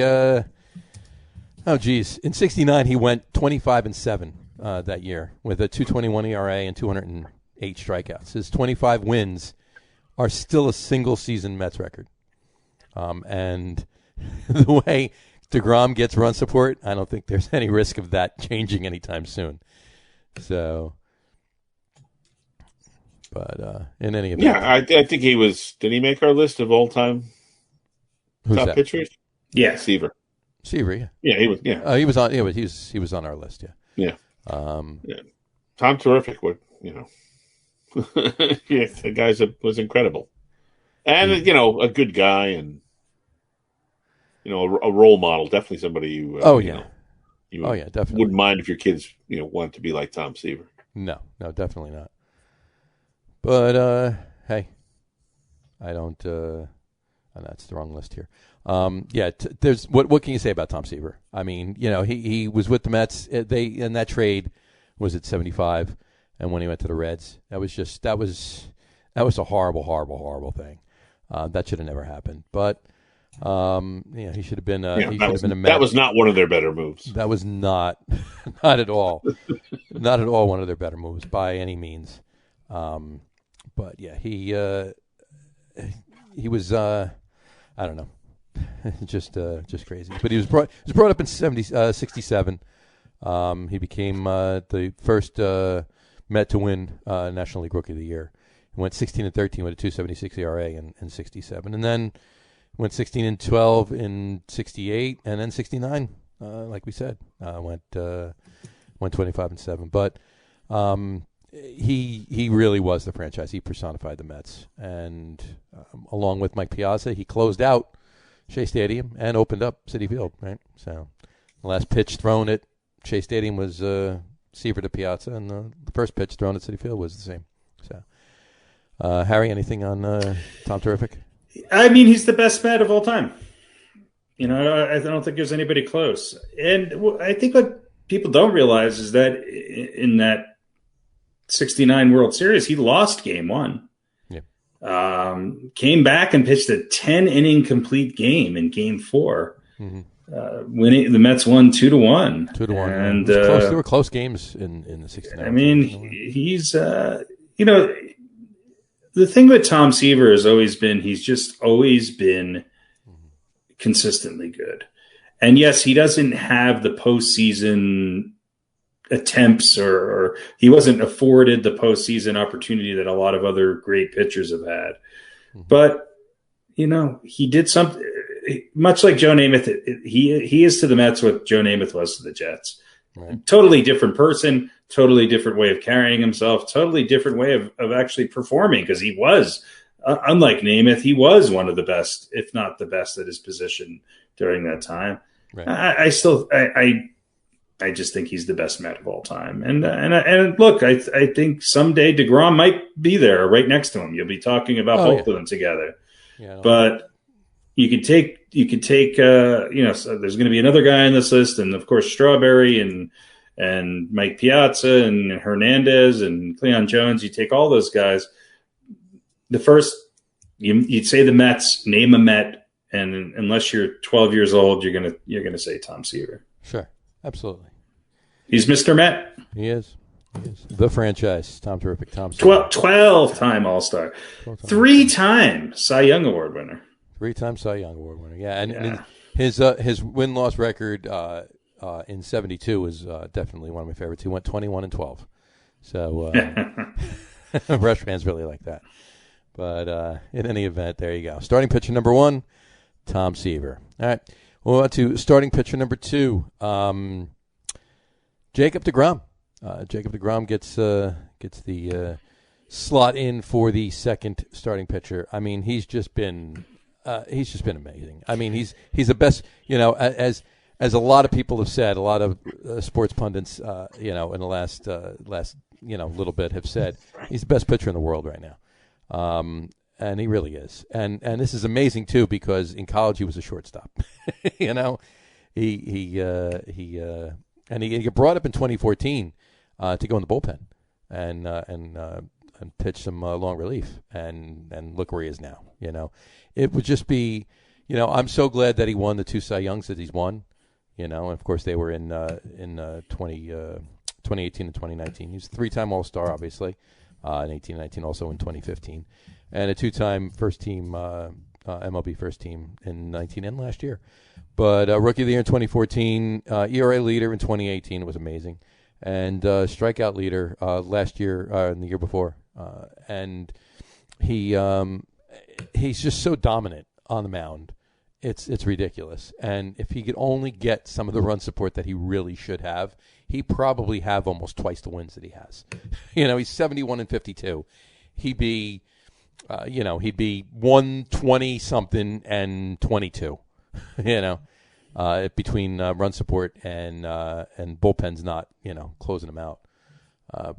Anyway, what can you say, Pete? Yeah, I don't know. I have trouble putting Jacob deGrom on this list right now because while he is a phenomenal pitcher and he is a Met, through no fault of his own, of course,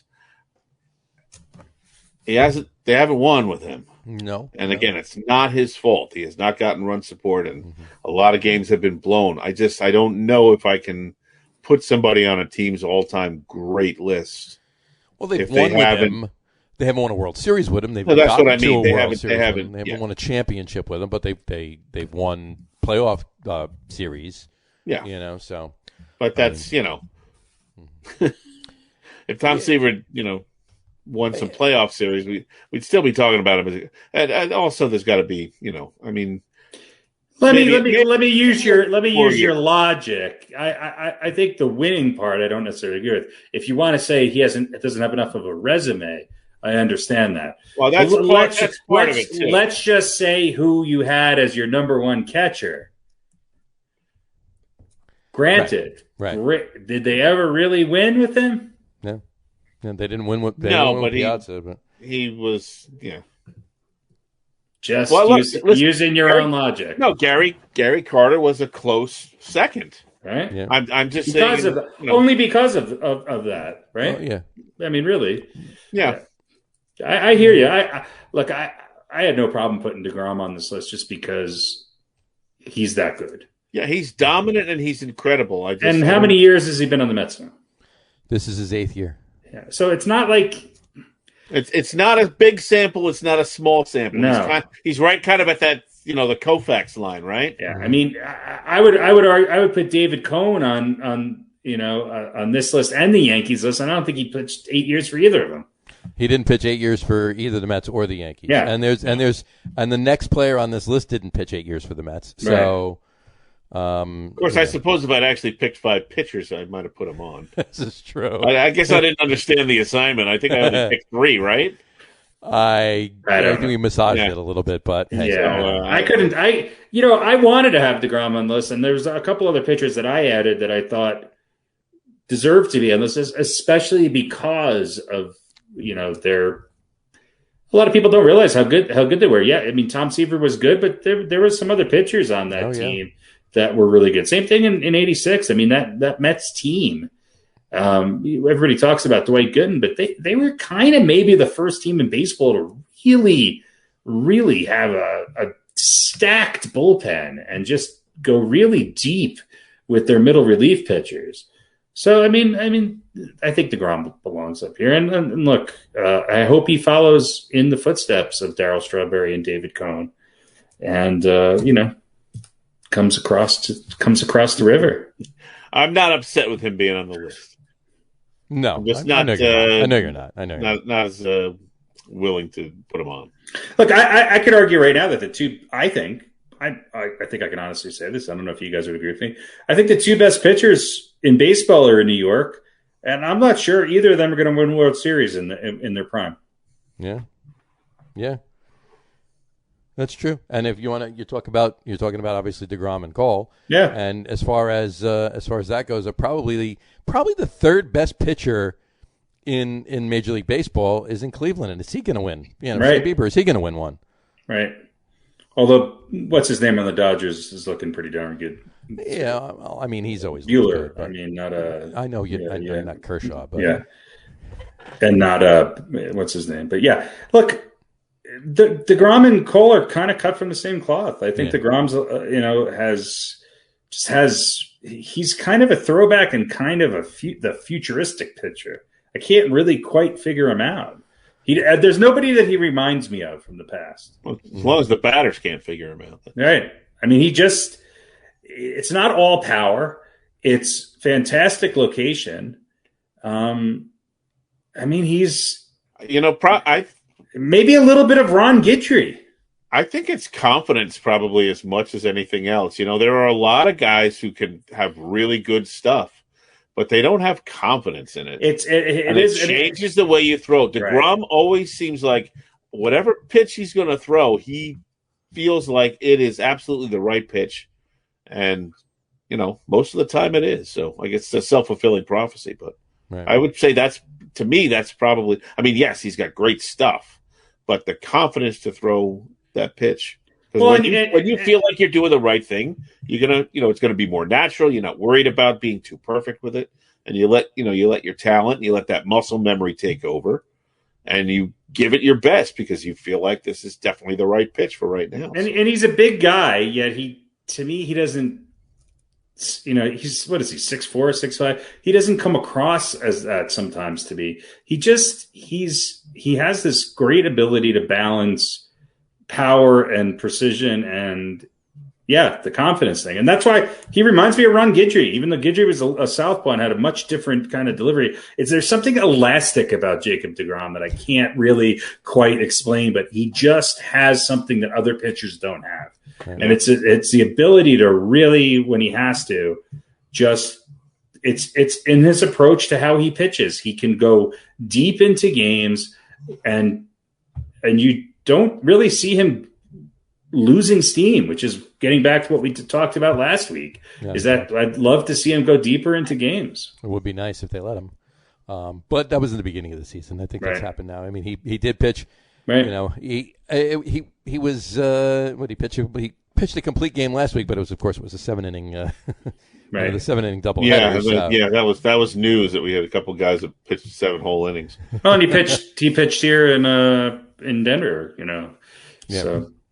So you got to figure guys will be stretched out by the end of April. Oh yeah, absolutely.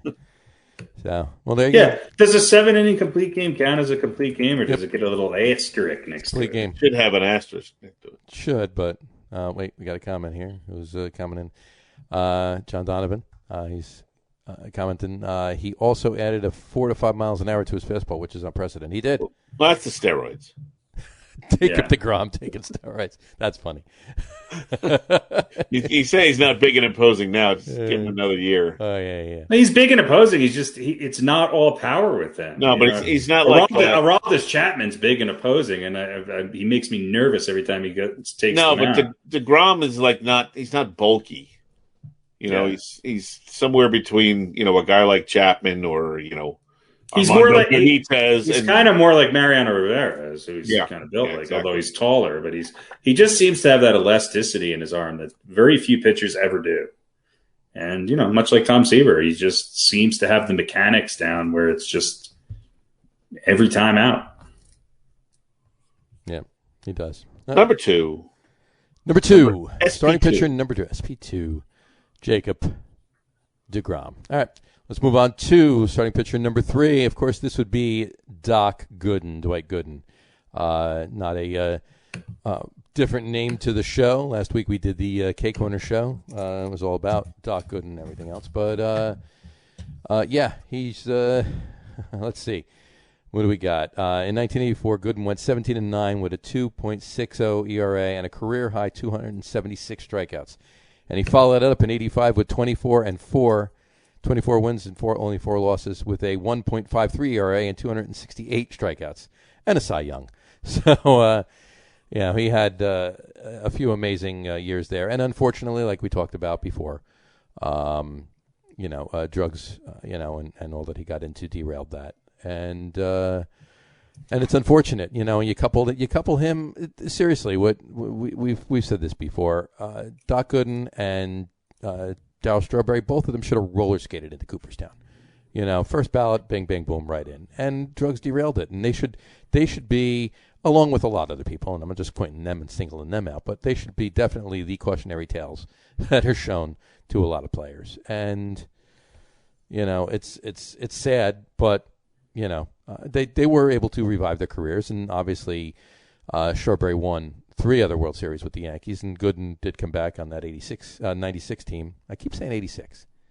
You got to play that number tonight. Well, those were the glory years. Those are the glory years, yeah. You're a Mets fan. I know. All you do is go 86, 86, 86, 86, 86, 86, 86. But with the Yankees in 96, and Gooden, got another World Series. So, but in any event, Doc Gooden was just, when he came up, it was just amazing. It was electric. It was crazy. And, and you're watching this. If you didn't check out our K Corner episode, which is about a week and a half ago. Check that out because there's a lot of fun stuff and a lot of good information in there about all that went on back then. It was pretty cool. So check that out. I still think one of the best pitching duels I've ever seen was Gooden against Oral Hershiser in, was that 87, maybe 88? And I'll say it, 88.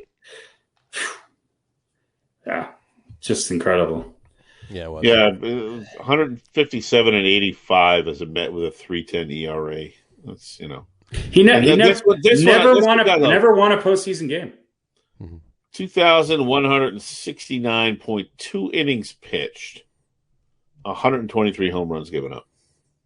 That's a pretty good number. That's pretty good. 67 complete games and 23 shutouts. I mean, but again, never won a postseason game. Yeah. Nope. No, he didn't. So and let me tell you something too, that Gooden and Strawberry and a lot of those Mets on those 80s teams had for him. They were the talk of the town.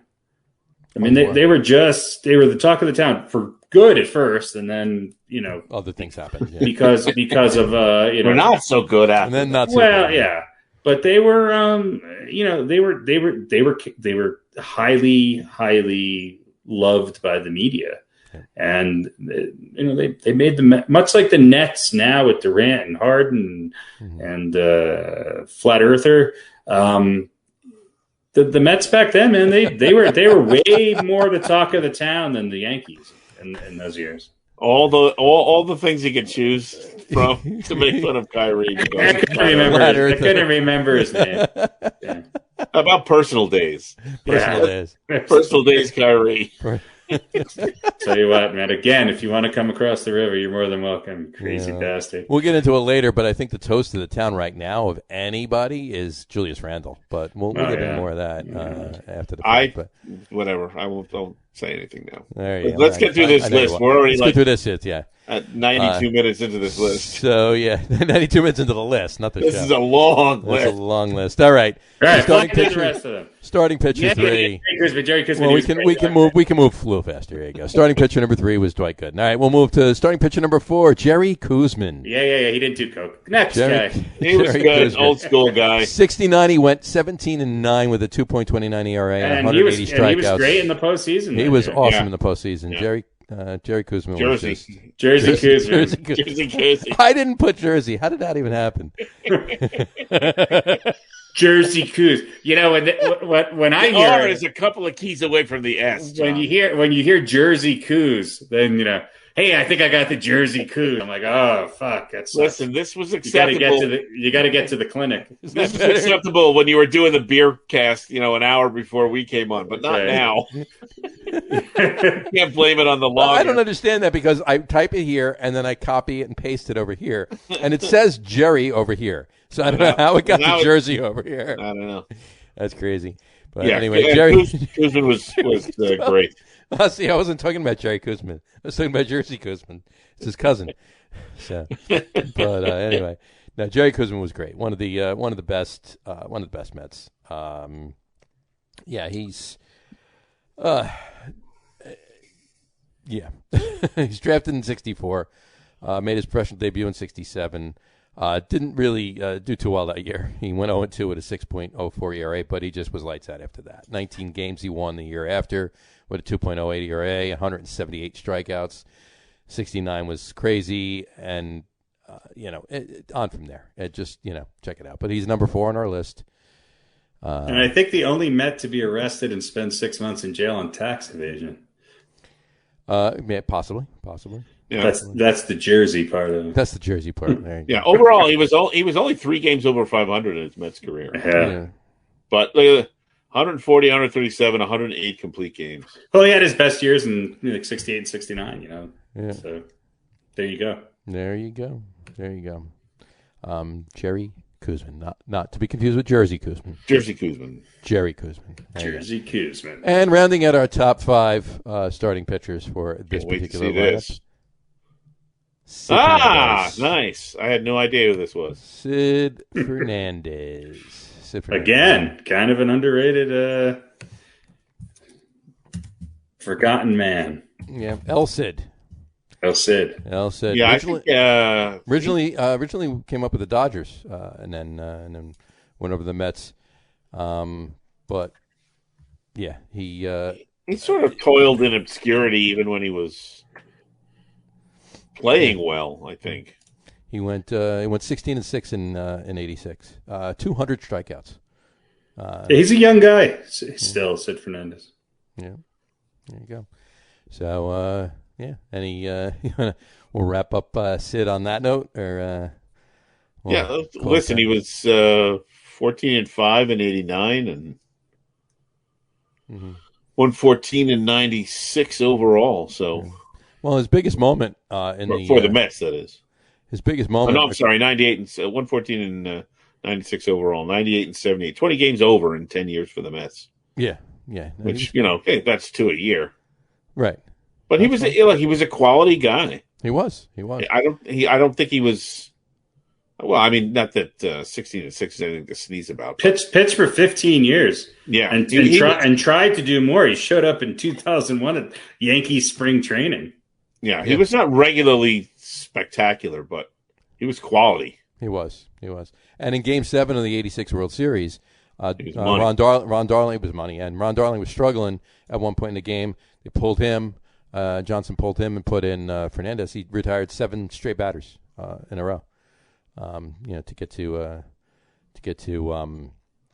obviously, and then somebody on this list and a couple of names closed it out after that, but we'll get there. Well, Fernandez has the 4th lowest ratio of hits allowed per innings pitched in Major League history, behind only Nolan Ryan, Clayton Kershaw, and Sandy Koufax. That's crazy.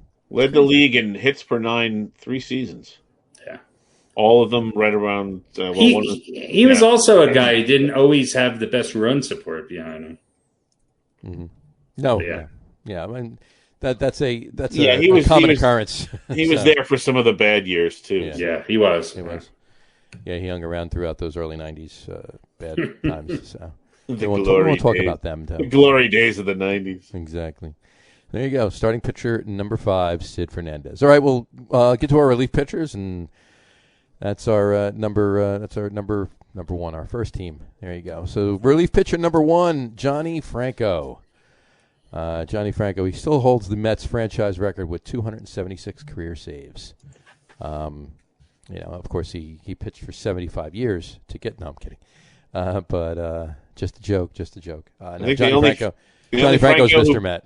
The only Franco who played longer was Julio Franco. Right? Yeah, exactly. Johnny Franco was just. I mean, he was one of those guys that personified the Mets. James Franco's dad, right? Sure. Yeah, exactly. Why not? Sure, he taught him everything he knew about acting. I mean, anything that had to be done. Would he play Santa Claus every year? John Franco did, right? But sure. He went through a couple of tough times there in the '90s, but definitely one of the best relief pitchers for the Mets, right? Yeah, I mean, '86 he threw 101 innings.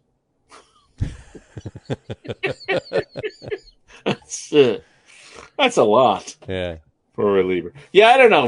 Listen, Franco was, he was that guy. It was Johnny Franco, kind of abrasive, but he was a tough guy and a fighter, and he was the John Leguizamo of the Mets. Yeah, really. Yeah, pretty much. Pretty much. But in any event, number 1 relief pitcher on this list, John Franco. All right, let's move on to relief pitcher number 2. That would be Jesse Orozco. Jesse Orozco, in '86, he racked up 21 saves, which is very clutch throughout the playoffs, and was very clutch throughout the playoffs, I should say. But he, after that, after Sid Fernandez came in, and picked up from where Ron Darling left off in that Game 7, that's a scene right there. The ball going through Buckner's legs in Game 6, and then, of course, Jesse Orozco throwing his mitt up in the air, and Gary Carter rushing out to grab him. That's when they won the World Series. That was that scene there. So, but Jesse Orozco, just a lights out relief pitcher for the Mets. And opened up a number of Red Lobsters, I believe, right after that. Yeah. from 79 to 2003. Photomats. He opened up Photomats. Kinkos. Right. Early Kinkos. Early Kinkos, right. Yeah. He pitched till he was like 46 years old or something outrageous. He's a good pitcher. Mm-hmm. Yeah, when the Mets, whatchamacallit, they got him in the deal when they traded Jerry Guzman in '78. So, yep. But he just a really good relief pitcher from that. Anyway, relief pitcher number 2, Jesse Roscoe. We'll throw it back before that to the yesteryear, if you will, for relief pitcher number 3, Tug McGraw. Tug McGraw, he went 8-6, tied his career high in 73 rather, with 1.70 ERA, and set another career high with 27 saves, and 5-6. With a 3.87 ERA and 25 saves in 73, that was. So he coined the phrase, you got to believe.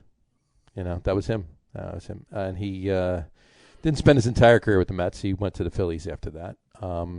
But he did manage to have his son, Tim, who a lot of people know now. So we got a bunch of comments here. And there's John here.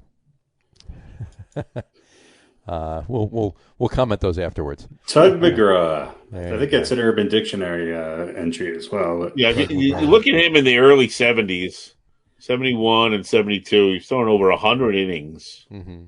And he's at 111 and 71, 106 and 72. ERA of $1.70. Yeah.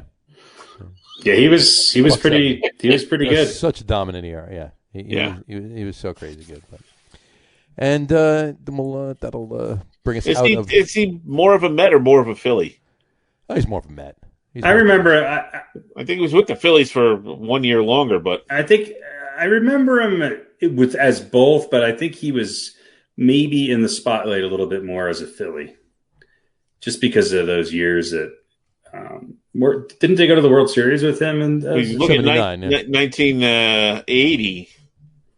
146 ERA, 79 he was up over 5, and then 81 266. So he still had some good years in him as far as ERA, but didn't pitch nearly as much. You look at him with the Mets, he was up. They pitched the same many years. He was 65 to 74 with the Mets, and 75 to 84 with the. But in the Mets, he was throwing 100, 90, 106, 118 innings, 88 innings. Mm-hmm. It seemed like he was around forever.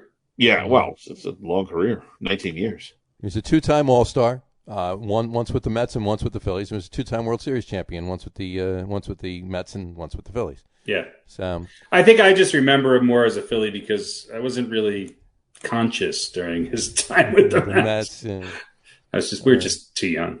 Right. Yeah. So, but he just. He was one of those guys that you wanted in the clubhouse, Yeah. Just the cheerleader, if you will, too. But especially with the whole "you got to believe."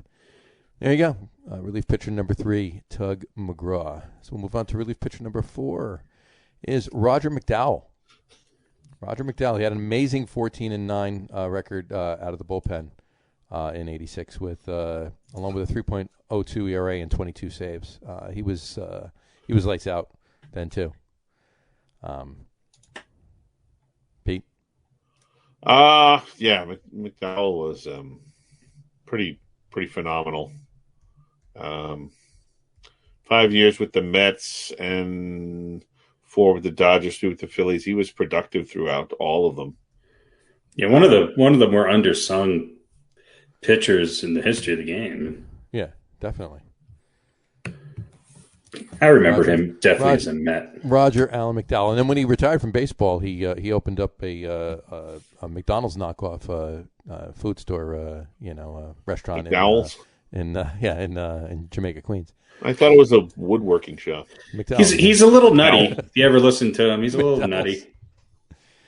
Yeah, a little bit. Still, he was a coach with the Orioles up until a couple of years ago. And the Braves, wasn't he pitching coach for the Braves? He was a coach for the Braves for 11 years. He was a coach for the Braves. I stand corrected. He also made a cameo in a 2-part episode of Seinfeld called he was in the same 2 episodes as Keith Hernandez. Was it? Yeah. There you go. But was he Roger McDowell in those Yes. episodes? Oh, okay. Yes, he was. Roger McDowell. I neither of you like my McDowell's joke for coming to America, but never mind. Well, we try to speed the thing along and not bring too much attention to the. I got you. To the dad joke. So, relief pitcher number 4, Roger McDowell. All right, and then rounding it out, relief pitcher number 5, and who we would want in as our closer, Mr. Billy Wagner. This guy. In 2006, he went 3-2 out of the bullpen with a 2.24 ERA, racked up 40 saves, struck out 94 batters in just 72.1 innings pitched. That's a feat. That's really good. I mean, Billy Wagner was lights out. He really was. And I still, again, I said it even before in this particular diatribe. Billy Wagner should have been a World Series champion with the Mets in 2006, but we'll leave that alone. So, Pete? Yeah, he was, again, another one of those moves that paid off. He came to the Mets. He was good when he got there, and he was good when he was there. So, I think he was kind of a dickhead, though, right? Wasn't that the word on Billy Wagner? But yeah, he was only with the Mets. I can't speak from personal experience, but he was only with the Mets for 4 years too. Yeah. I think of it when I think of him as an Astro for some reason. Yeah. That's. Well, he was an Astro for 9 years. The first 9 years of his career. I mean, if you look over the course of his career, he had seasons of 39 saves twice, 35, 44, 38, 40, 34. I mean, this guy was 40 saves. Yeah, that's great. 40 and 44 saves. I mean, that's and this is the early 2000s. But yeah, wasn't with the Mets very long, but definitely made an impression. He definitely made an impression. Yeah, and Billy the Kid. Yeah, but I don't know. I forget why he didn't stick around longer. Maybe they weren't willing to pay him, or he was winding down his career too. I mean, he got late in the season. He went to the Red Sox and then pitched a year for the Braves after that, and that was it. He retired. That's true. I guess. Those last 2 years with the Mets, he was not. Rumor has it that he used to call out the same guy that you didn't want being number on this list. So seriously, yeah, it's rumor has that. Oh yeah, supposedly he was pretty hard on Beltran and Delgado back in the day. Yep. All right. Well, I like him. That's the word on the street. There you go. So, relief pitcher number 5 and our closer Billy Wagner. Okay. I'll reread the list really quick. Catcher, Mike Piazza. First base, Keith Hernandez. Second base, Edgardo Alfonso. Third base, David Wright. Shortstop, Jose Reyes. Left field, Cleon Jones. Center field, Mookie Wilson, even though there's an issue there. Some people. There's no issue. No issue. Right field, Darryl Strawberry. Starting pitchers, Tom Seaver, Jacob deGrom, Dwight Gooden, Jerry Kuzman, and Sid Hernandez. And our relief pitchers, John Franco, Jesse Roscoe, Tug McGraw, Roger McDowell, and Billy Wagner. And just in case you're wondering, our second team that we picked, catcher, Gary Carter. First base, Ed Kranepool. Second base, Wally Backman. Third base, Howard Johnson. Shortstop, Buddy Harrelson. Left field, Kevin McReynolds. Center field, Beltran. Mr. Carlos Beltran. Right field, Michael Conforto. Michael Conforto statistically is the second best right fielder the Mets have ever had. I almost wanted to put Kingman there, but Kingman's numbers just don't stack up. Right. Yeah. When you really look at them, Right. And then our starting pitchers and relief pitchers for the second team. Starting pitchers, John Matlack, Ron Darling, Al Leiter, David Cohn, and Bobby Ojeda. And our relief pitchers would be Turk Wendell, Randy Myers, Ron Taylor, Neil Allen, and Armando Benitez. Fuck that guy. There you go. Well, that'll wind it out. A lot of good players, though. I mean, you throw John Olerud or even Todd Zeile in there on first base. They were great players too for the Mets. Olerud wasn't around very long. He wasn't around very long. He's more of a Blue Jay, maybe. Yeah. Shortstop Arredondo was great. Third base Ray Knight was there too. Center field Tommy Agee. Whatchamacallit? Dave Kingman. He was there. Rusty Staub in right field. Yeah, Staub is a guy that you can. Ron Swoboda in right field. Even Curtis Granderson in right field. I had Curtis Granderson on my list, I think. Yeah. You calling me a homer? And then I like Curtis Granderson. He was a good guy. He was good. He was good on. Well, he was a Tiger too. Sure. And then even like other starting pitchers. I mean, Pedro. Pedro was good, still good for the Mets when he was there. Rick Reed, Yohan Santana, Frank Viola. He won a World Series with the Twins and came to the Mets, and then even Rick Regulera. Don't forget about Cespedes. I did. Who? He was great when he was on the field both days. Oh yeah. He was great for both days. Yeah. Both days he was on the field. Both days he was on the field. Well, and despite the accident, the most prolific boar hunter that the Mets have ever had. But most prolific wild boar hunter, absolutely, by far. All right, that'll bring us to our segment that we always do after our list, and that would be Old Balls. Old Balls. Harry, tell us who our Old Balls recipient is tonight. Our Old Balls recipient is none other than the MVP of the 1969 championship, Mason Mets, Mr. Don with two N's, Clendenon. That's right, Mr. Don Clendenon, who I believe came to the Mets mid-season that year. Yep, was platooning with Ed Creampool at first base. He was.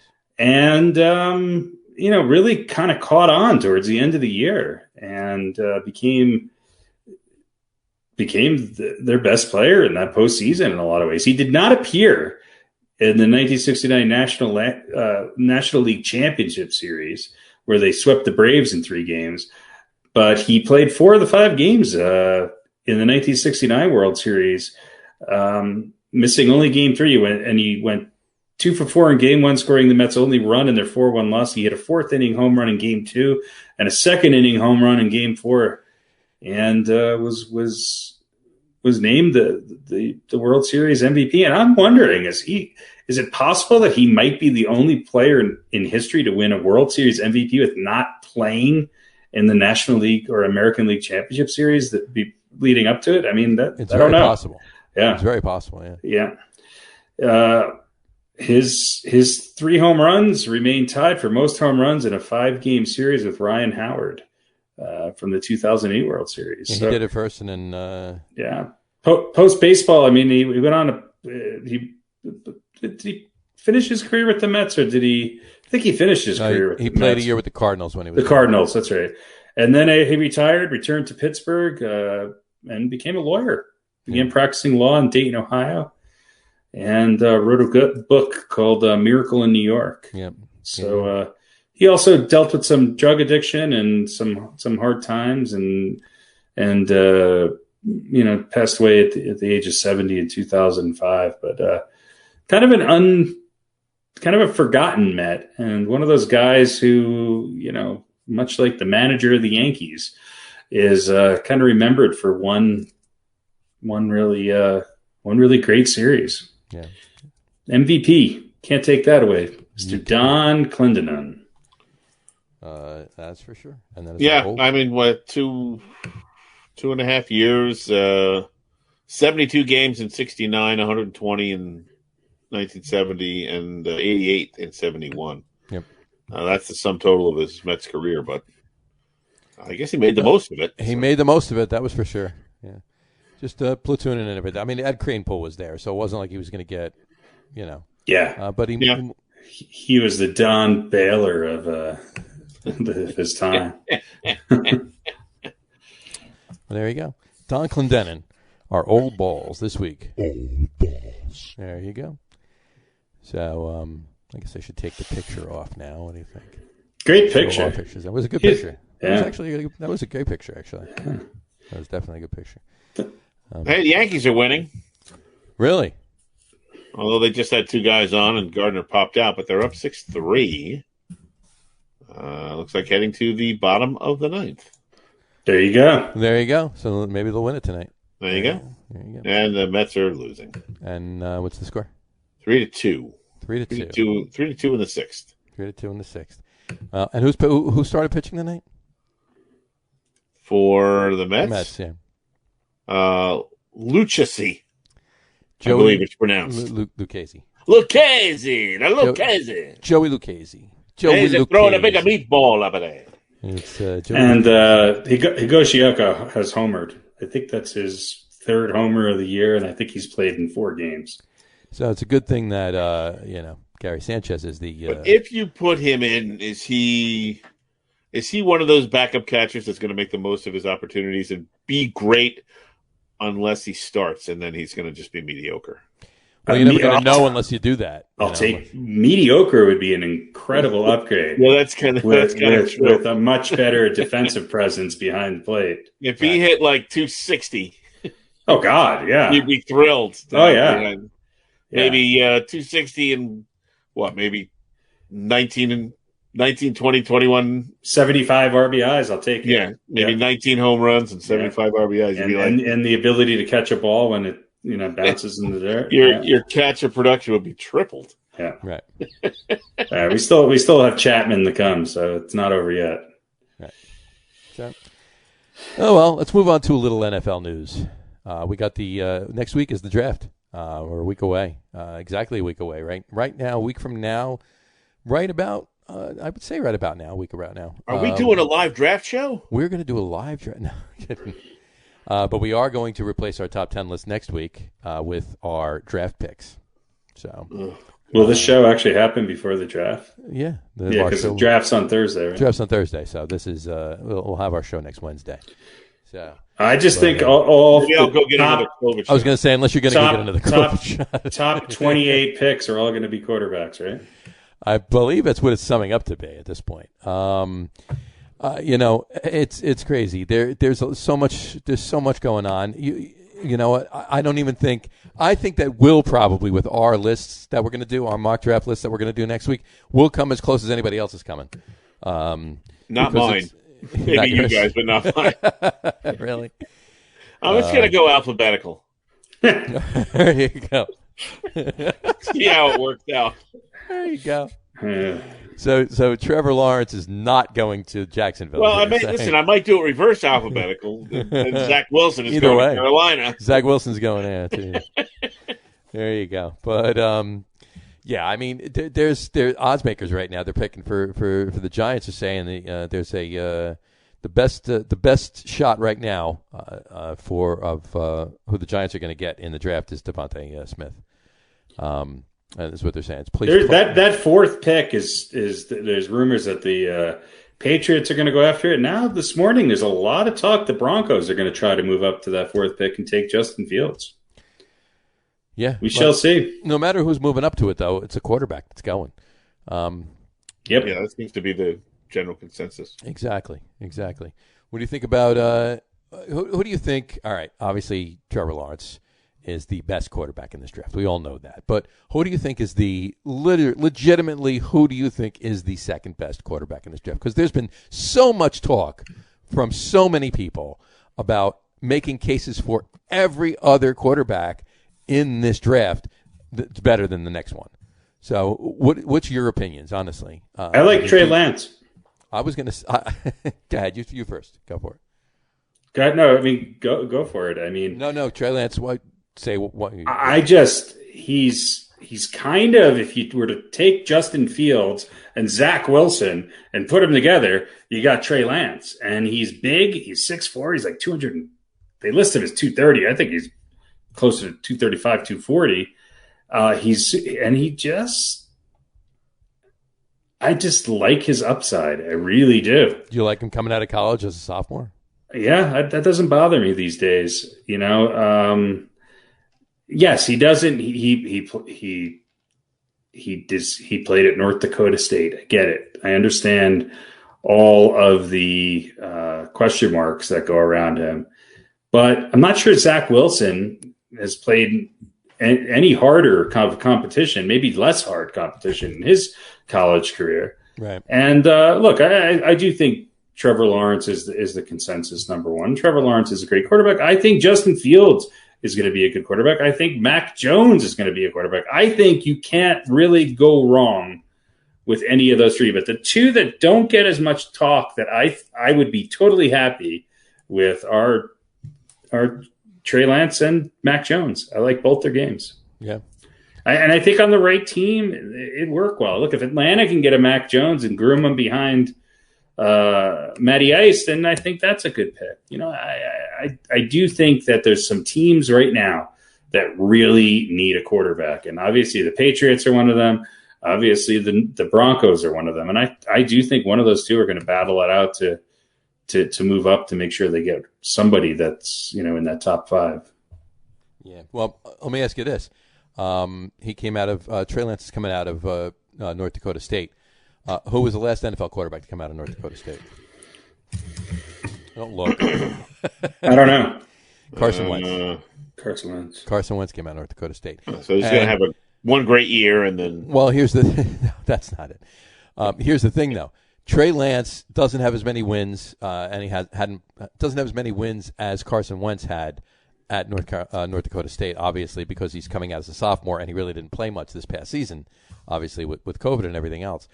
But he doesn't have that many less wins, I should say, than Carson Wentz did in a full college career. So it's just interesting. So I was going to say that too. Trey Lance is looking decent, but they all do. There's a statement to be made for Justin Fields, for Zach Wilson, for Trey Lance, for Mac Jones. Thank you. Yes. And speaking of Mac Jones is actually Joe Namath's pick for the Jets.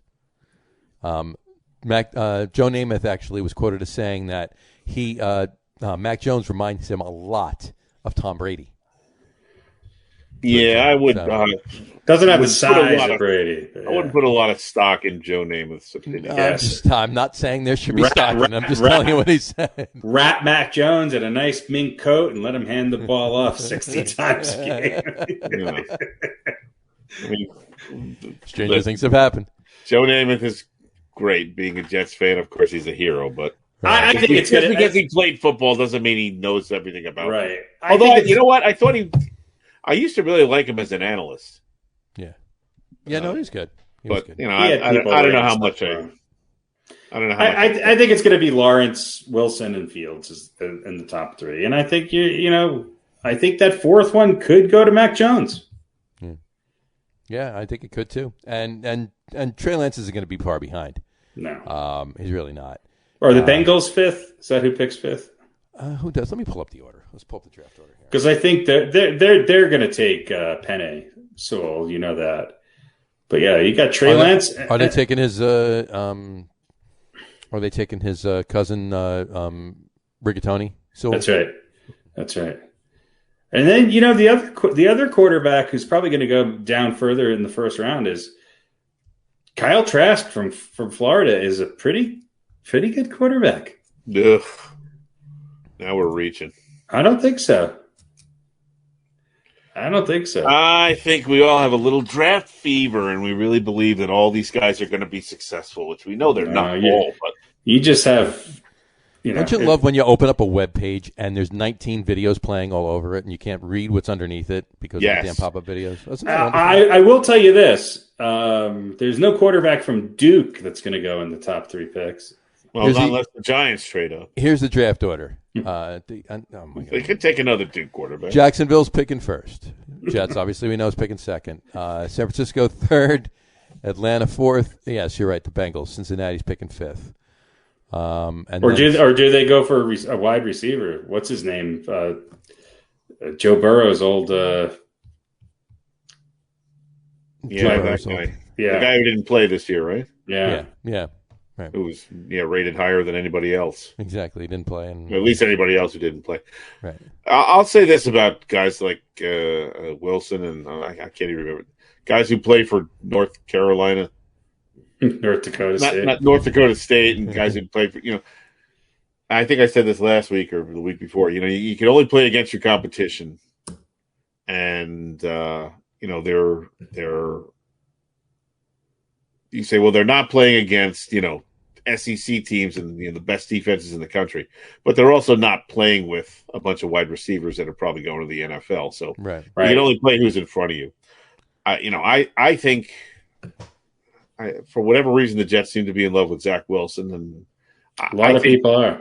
Yeah, I think he and Lawrence and Fields all probably have the biggest upside or potential to be successful in the NFL. I kind of like Fields. Fields, I think, and he reminds me of Tua. Yeah, there's something very Tua-like in Fields and Trey Lance are the two guys that I think maybe they're just guys that have it. Right. They have something that is going to propel them to maybe a greater level of success than you might think just looking at their skill sets, which are certainly formidable as well. Sure. I don't know. There's something about those guys. It's a kind of a gut feeling, or you sort of take a chance, but well, I don't know.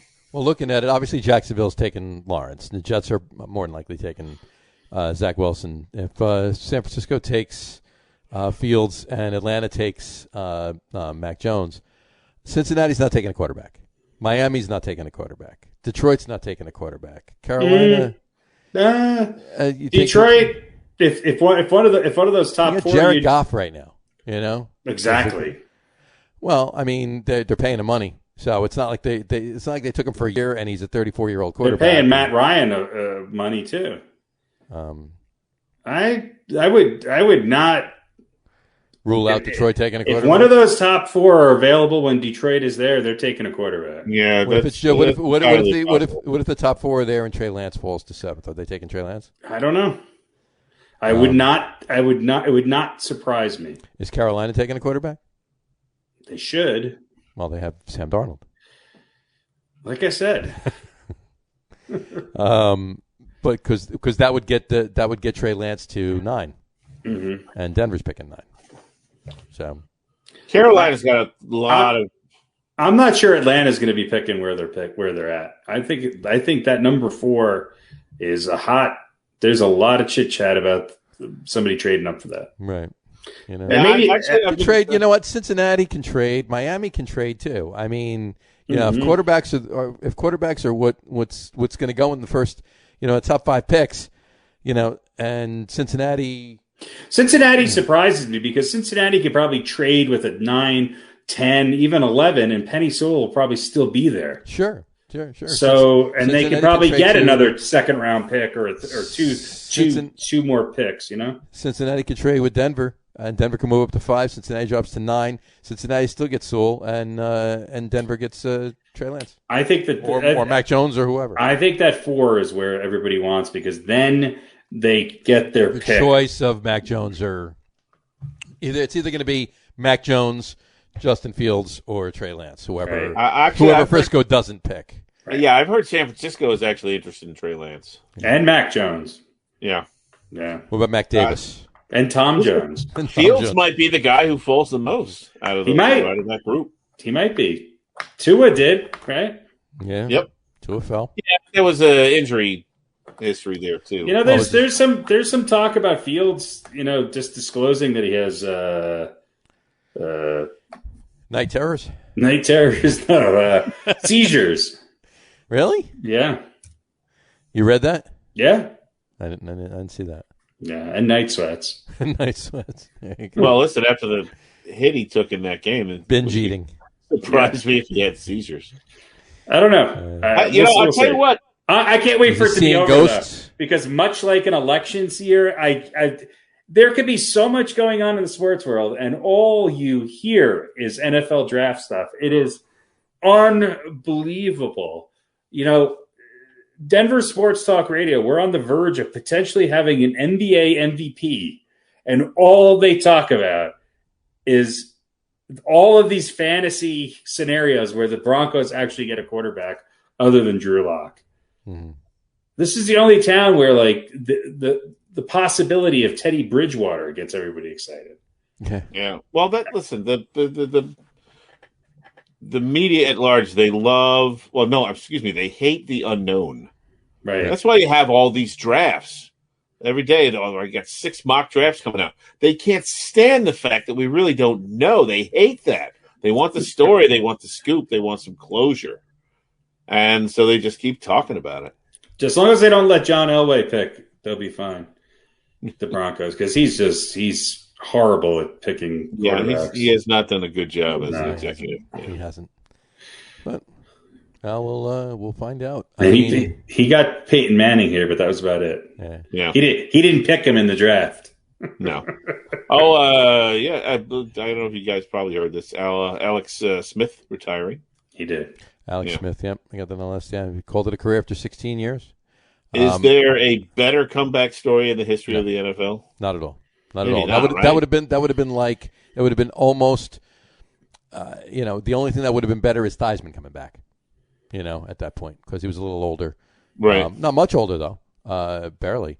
That would have been the only one that could have trumped that. Would have been Theismann coming back. But yeah, that was. I mean, he was told 19 months ago that he may never walk again. Right. And he came back and helped get the Redskins to the didn't single-handedly do it obviously, but helped get the Redskins to the one playoff game they played in last year. But I mean, but listen, there are a lot of people are saying he has a winning record with the Redskins. He was getting the job done with them, and why are they better off without him? I mean, they obviously sure not going to play anywhere else, and he's not going to play for them. So look, I mean, he was the product of the next newest flavor, right? I mean, he was having a decent career in Kansas City until Patrick Mahomes came along, right? He was having a great career in San Francisco until Kaepernick. Colin Kaepernick came along. Yeah. So usurped. Yeah. But you know what? The knock on him was that he was an excellent game manager, right? He got the job done, but he wasn't spectacular enough to put the team on his shoulders. Patrick Mahomes talks about him, that's for sure. Yeah. He's a perfect guy to groom a young quarterback under, or even just be around. Yeah. But I think Alex Smith is. I mean, I don't know. Some people would talk about, Michael Vick, even though I don't want to mention that as a comeback. But that's a different kind of comeback. Yeah. But yeah, no. I mean, Alex Smith was playing half of his calf muscle on that leg last year. Yeah. Well, you would think some team would pick him up as some sort of a consultant or something. I don't think he wanted to do it. He wants to do that though. He's going to be. He wants to be with his family. He doesn't want to be traveling around to yet another. He's going to be in the booth. You'll see him in the booth. Yeah. I mean, if we could finally get rid of Booger McFarland, please. I would in an instant take Alex Smith over. Whatever you got against Booger. He's horrible. Remember they had him outside even when he was on the booth, going back and forth, going up and down the sideline, back and forth. Oh, the only thing worse was get me started on Booger Magic Johnson announcing basketball games. They're going to say Magic Johnson announcing football games. I don't think he knew what the difference was at the time, but yeah. In any event, so who's your pick? We all know, obviously, we know the Jets are taking a quarterback, and for all intents and purposes, it's Zach Wilson. Both of you, we'll do our lists next week, obviously. But what's your? Who would you say, just flat out? Who would you say the Giants are taking, and with the first pick? Well, they have 11. They're 11, yeah. I mean, I would love to see, I don't think he's going to fall that low. Kyle Pitt is who I would Pitts love. is there. Yeah, if Pitts is there, I'd say they take him. But he's moving up. He's moving up. He might go moving on up. If Atlanta stays at 4. He might go at 4. Might go as high as 4. I'd love to see Jamar Chase fall, but I don't think he's going to. Right. I think the Giants are going to.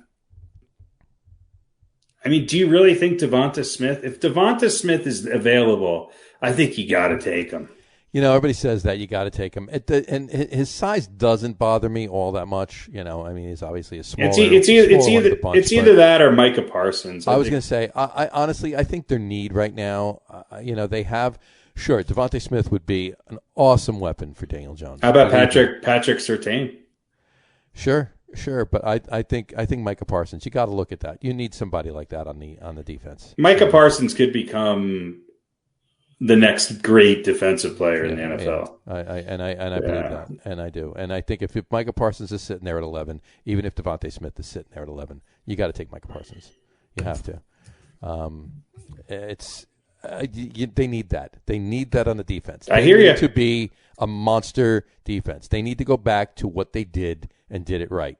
The years that they won, they had a solid offensive line, they had a decent scoring offense, but they had a killer defense in all 4 of those Super Bowl years. So that's what they need to do. How about Jalen Waddle? If Waddle's available, do you take him? I like Waddle. I like Waddle too. I like Waddle. The only wide receiver that I'm really blown away by is Jamar Chase. I think, but here's a question for you, Giant fan.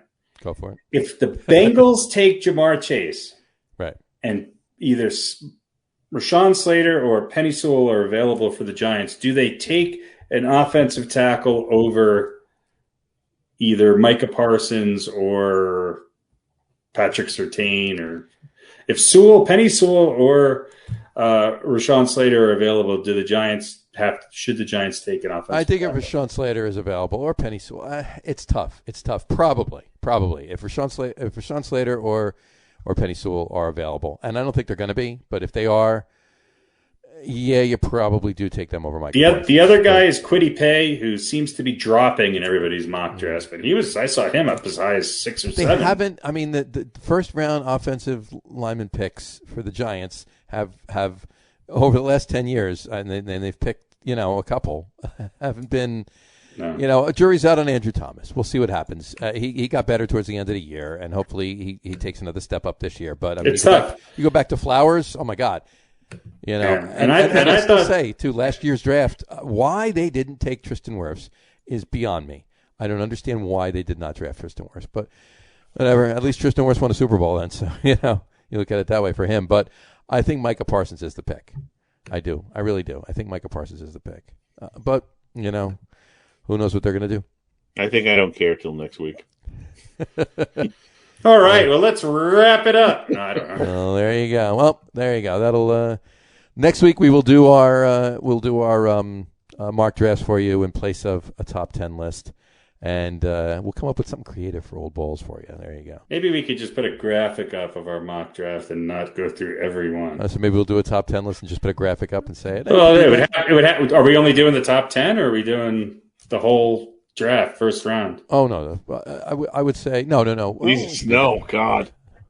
The whole draft? No, the whole first round. Yeah, we'll do. That's what I meant. Maybe we'll do that. Maybe what we'll do is we'll put up a graphic of our mock drafts and just take a look at them, talk about them during football, and we'll still do a top 10 next week. We'll talk about it. We don't need a top 10. We'll talk about it. We'll figure it out. This is us discussing how this should work. By the way, the Yankees won.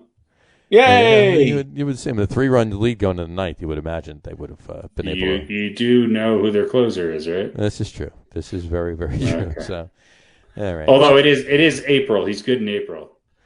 Let's do a little NBA really quick. There's only 12 games left, ish. Hey, Knicks are in 4th place. Yeah, 8 in a row. 8-game winning streak, longest winning streak currently in the NBA. Of course, the Wizards have won 6 too, but they're. Well, what's distinguishing the Knicks right now is that they're beating those teams that are roughly in that same grouping as with them. Yeah, sure. And those are the games that they were not winning earlier in the year. And yes, Julius Randle is kind of unconscious. The other guy who's been very good during the stretch is R.J. Barrett. And he seems to have a little bit more of a swagger, a little bit more confidence, a little bit more aggressive. R.J. Barrett definitely does. Does. And Quickly's having fun too out there. Yeah, I like Quickly. He's just having fun out there. Yeah. But let me ask you: is Randall playing himself into a max contract? Well, that's the problem. Is one good year, and then do you play him into him? I think you have to. Look, if you're the Knicks and you have a player of that caliber, he's willing to stay there. He's obviously, in a good position. He seems to like playing for both Thibodeau and at the Garden. Right. I think you have to re-sign him. He's young enough. look, who else is knocking on the door, ready to come there? Yeah. Well, now Zion's going to be. I was going to say Zion seems to be knocking on the door. You have to wait a couple of years, though. Well, he said he liked playing at the Garden. He said he loves outside of New Orleans. He said, "This is my favorite place to play." Yeah. Outside of New Orleans. Outside of New Orleans. You know who loved to play at the Garden? Pause. Outside of New Orleans. You know who really loved to play at the Garden? Michael Jordan. Yeah. He loved playing at the Garden. Yeah, but he loved playing at the Garden because he got 55 points every time he came. I'm saying Zion. Yeah. Zion might have been in the same. I know this sounds weird. I don't think Zion Williamson is a guy you're going to build a championship team around. I don't either. I agree. I think they should go out and they should lure. I mean, I'd rather if Devin Booker or what's his name from Utah is available, then if Damian Lillard's available, I would get me way more excited. Yeah. Well, here's the thing: wasn't before COVID, didn't the Knicks have enough room for 2 max contracts? 2 max contracts. Yeah. So I assume with this current lineup, they still have room for 2 max contracts. Right. So I don't see any reason why you would give Randall one of those. Give Randall one of them and lure somebody else in. Yeah. And then you get somebody else in here. Yep. And there's going to be free agents. So of course, there's definitely going to be. Kawhi. The Knicks Kawhi is a free agent. The Knicks kind of remind me of. Imagine the Knicks get Kawhi Leonard. Oh, that would be so amazing. The Knicks kind of remind me of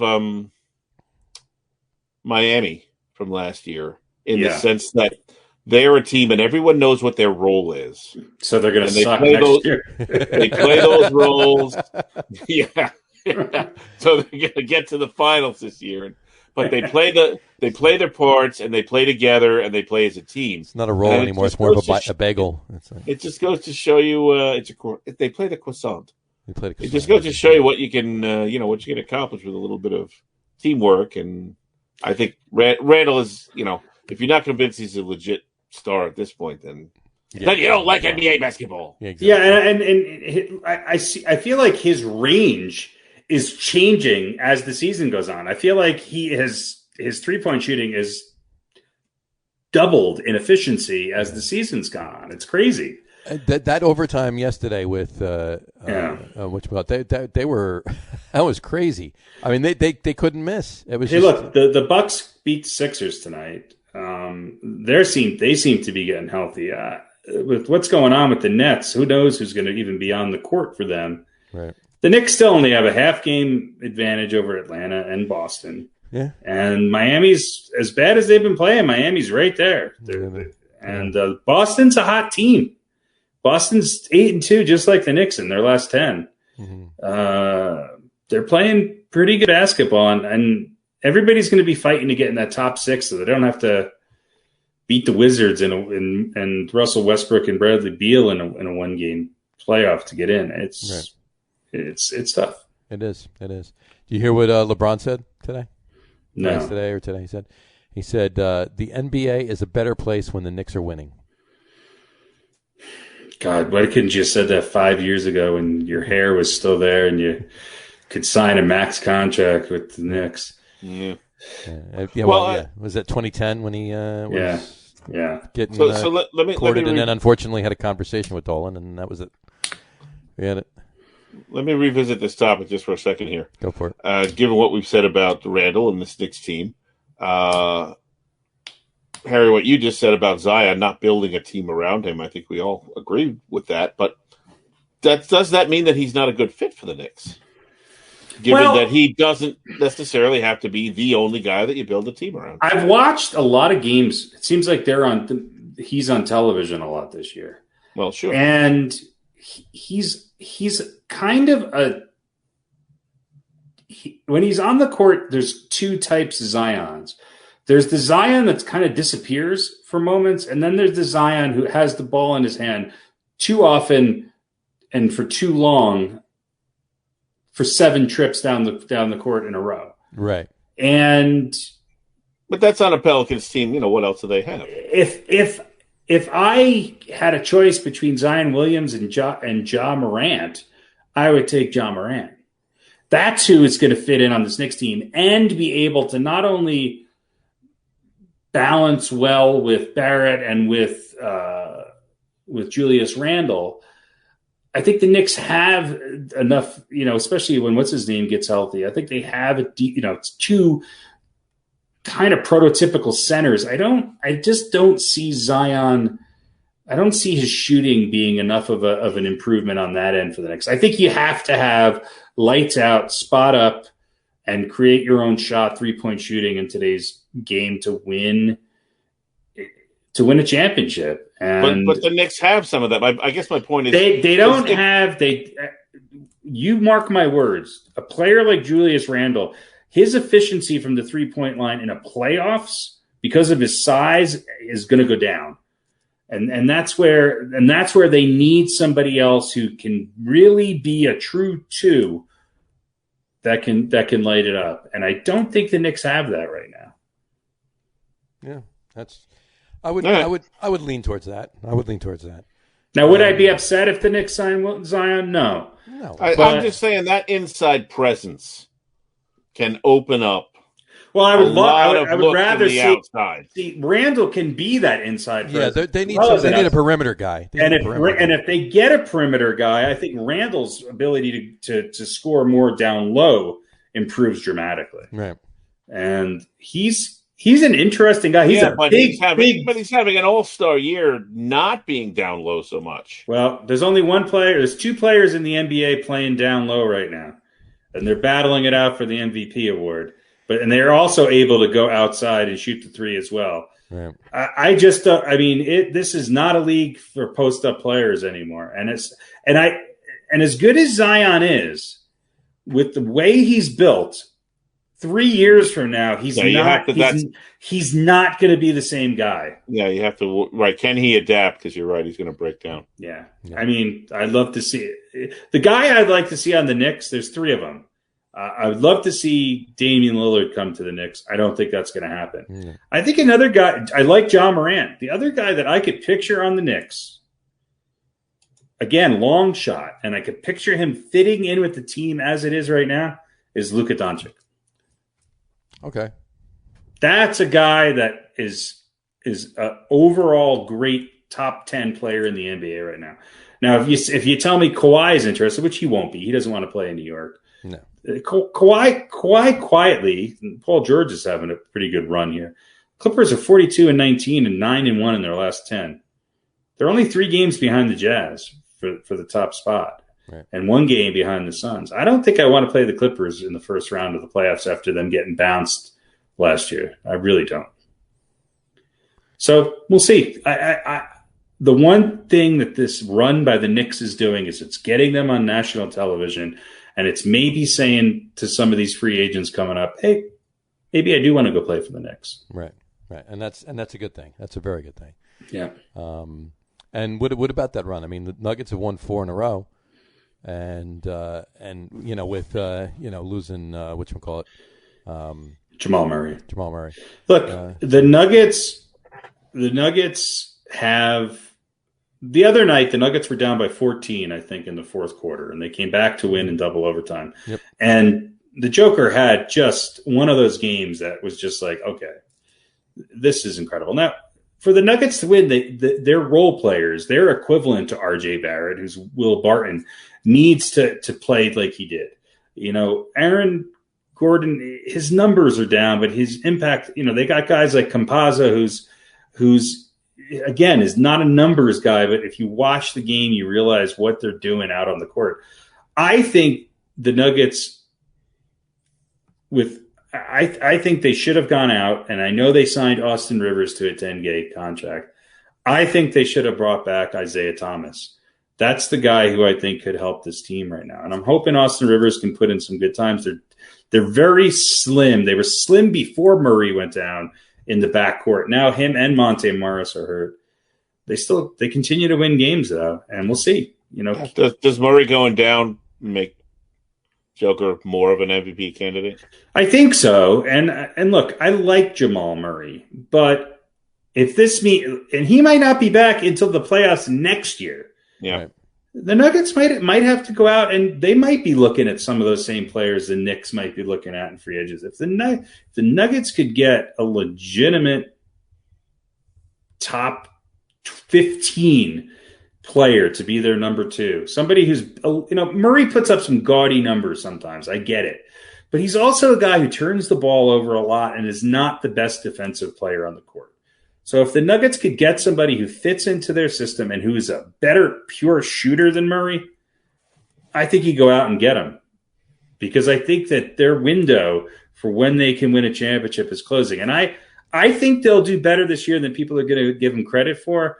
But Utah, Phoenix, the Clippers, and if the Lakers can get remotely healthy, are going to be teams that are going to be really hard to beat. And, oh, by the way, I don't think I want to play the Portland Trailblazers or the Dallas Mavericks. No, who wants to play anyone out west? Yeah, and the Memphis Grizzlies are a good team. I'm telling you, that John Morant is going to be he's going to be the next best thing in this league. By the way, AD is back tonight with LA. Yep. 1 for 6 from the field so far. So let me throw this at you a little bit. Word, I think Steve Nash said back to square one with James Harden's hamstring injury. And we know hamstring injuries are a pain in the ass and they don't really heal. They almost, it can take forever to go away or get fixed. Can Harden win the MVP if he doesn't come back to the playoffs? No. And I don't think he should, especially because I think it's a clear 1 and 2 right now. And I'll tell you what, I think Steph Curry's making a case for himself to be ahead of Harden. But yeah, I think Harden. I think because of the injuries this year, and because the NBA, the people who vote for the MVP like to mix it up a little bit more. Because let's be honest, I mean, Michael Jordan could have won MVP every year he played. LeBron, I could argue LeBron before he got hurt deserves to be MVP. I think they're trying to mix it up. I think there's a favoritism towards Embiid. I think that Jokic goes under the radar, but I think his play alone in the recent poll of 100 journalists, he was clearly ahead. And I think if you really look at it, I'm not being a homer here because I didn't think he had a chance in hell in the midway through the season. If you look at the amount of games that he's played and what he means to his team, I really do think that he's the clear winner. I mean, he is. You could talk about Steph Curry. You could talk about Joel Embiid. You're another guy who doesn't. I don't think there's been a player like Jokic ever. Luka Doncic comes close, but he's not a center. Right. Yeah. He's another guy who doesn't. He's Sabonis, but young. Another guy who is very much under the radar is Chris Paul. Chris Paul, although Devin Booker would but Chris Paul has done the Suns. I said this last year. The Suns are a great team. He has to get. I think he gets comeback player of the year this year. Yeah, not that he really disappeared in the last couple of years, but I think he's certainly his numbers might not be significantly better, but the eyeball test is that he's making a bigger difference, right, especially in crunch time than he has in years past, and that's because he's got a great shooter. Again, a guy who can create for himself. But he's also he's been on and I mean that team is what do they always say about that team on PTI 2 years away from being 2 years away. Yeah, that was right. Mike Wilbon always went, oh, they're 2 years away, and Tony Kornheiser would go, they're 2 years away from being 2 years away. Right. Throw Chris Paul on that team, and now they're right there. And we'll see. Utah folded a little bit. Look, I think the West is a toss-up. I do think, though, I think the Clippers have something to prove, and I think they're slowly starting to play some really good basketball. And when it comes time for playoff basketball, I think Kawhi Leonard slowly and quietly is peaking here. Well, and Paul George is playing some great basketball. Paul George, he hasn't lived up to the playoff P moniker. No. But, listen, you got Patrick Beverly, and don't forget, playoff Rondo. Right.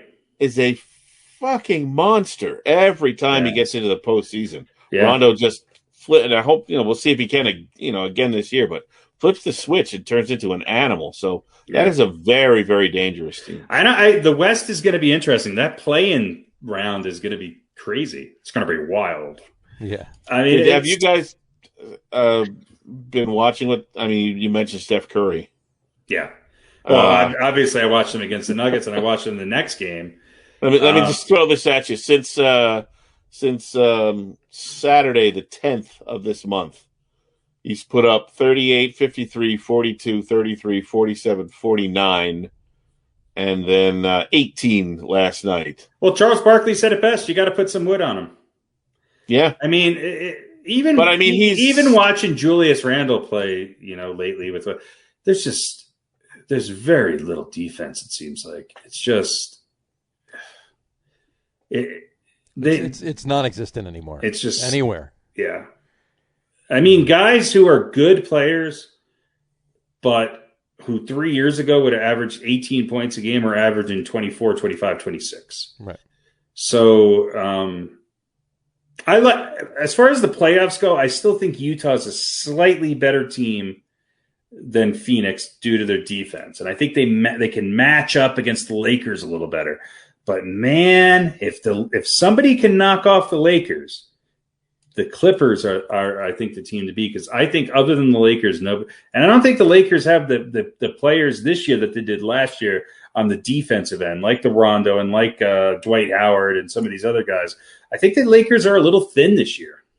Yeah, they made moves, and a lot of the pundits said, they're better than they were last year, and I'm not really sure that's true. But here's the thing. If LeBron comes back and he's healthy and AD stays healthy, how much is LeBron James going to benefit from this rest? And I listen, how long will it take him to shake off the rust? Not very long. A quarter, maybe. Yeah, I don't want to bet against them, but I think they're more vulnerable this year than they were last year. Last year, to me, it was a no-brainer that they were going to win it. Right. I think they're a little bit more vulnerable this year, only because, look, with the exception of Denver, every other team that was in the playoffs last year is better this year, including Utah and now Phoenix, who wasn't even there last year. So and Dallas maybe not as good record-wise as they were last year, but I don't want to face Luka Doncic in a first-round playoff series or a play-in game. I don't want to do that. Well, listen, watch out for Portland. CJ McCollum's finally back and playing really. Portland is the sleeper in the West. Trust me, they're a sleeper in the West. They and Dallas are dangerous teams. Yeah, they are. They're your first-round upset teams. Yep. So, and I'll say Dallas is going to have to play in to get there, but yeah. and I'll say this: I don't think the Nets are going to win this year. Yeah, you keep saying that. I think there's just too many question marks with their health. Yeah. I would have said they need some time to play together, but that doesn't seem like it's an issue, because when those games that they were together on the court, the big three, they were great in all of them, no matter how it really didn't matter the passage of time. But Durant can't seem to stay healthy. Harden is now hurt, and Kyrie, might take a day off for somebody's birthday at any point. Although if the other two are out, I don't think so. Out of those three, Durant has consistently had really good postseason play. I still think Kevin Durant is the best player in basketball. Obviously, he has to be on the court for that to take shape. Happen, right? Yeah. I still think there's a question mark mentally with both Harden and Kyrie as to whether, and I'll tell you this, I think Kyrie has turned a corner. And I know he takes time off and disappears and all that, but he's playing the best basketball of his career. Yeah. Well, because he's not the second fiddle to LeBron, and he's not the man. But even when he has been the first fiddle these last few weeks, he's playing lights out basketball. Yeah. But he's playing lights out basketball. He is. And I think I said this before, though. I don't know how long he can keep that up. I don't know if he can keep that up to the bulk of the playoffs. We'll see. We'll see. And Harden doesn't exactly have a great track history of quality playoff basketball either. So, and the team in the East that I'm going to say it right now, and it's not just because they beat the Suns and held the Suns to 86 points tonight. The Celtics are finally playing good basketball, and I do not want to play that team. When they are on, they're 86 points. They held the Suns to 86 points. Yeah. If everybody comes back in Brooklyn and they're healthy, they're the team to beat. I just don't see that happening. And I'm not sure which combination of maybe 2 out of the 3, or for some of those games, 1 out of the 3. But I just don't think they're going to have enough. I still think they're the favorites, and I still think there's cracks in Philly's game. I'm not convinced that in a 7-game series, the Sixers can beat Milwaukee or can easily even beat Boston, or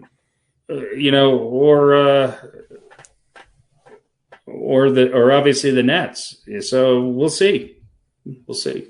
Well, right now, if the season ended today, the Knicks are playing Atlanta. Which is a tough. They're evenly matched. It's just a home. Knicks have the home court. Excuse me. But unless they play on the field, but it is a tough matchup. But hey, anything can happen. I mean, the way they're playing right now, they can if they keep playing that.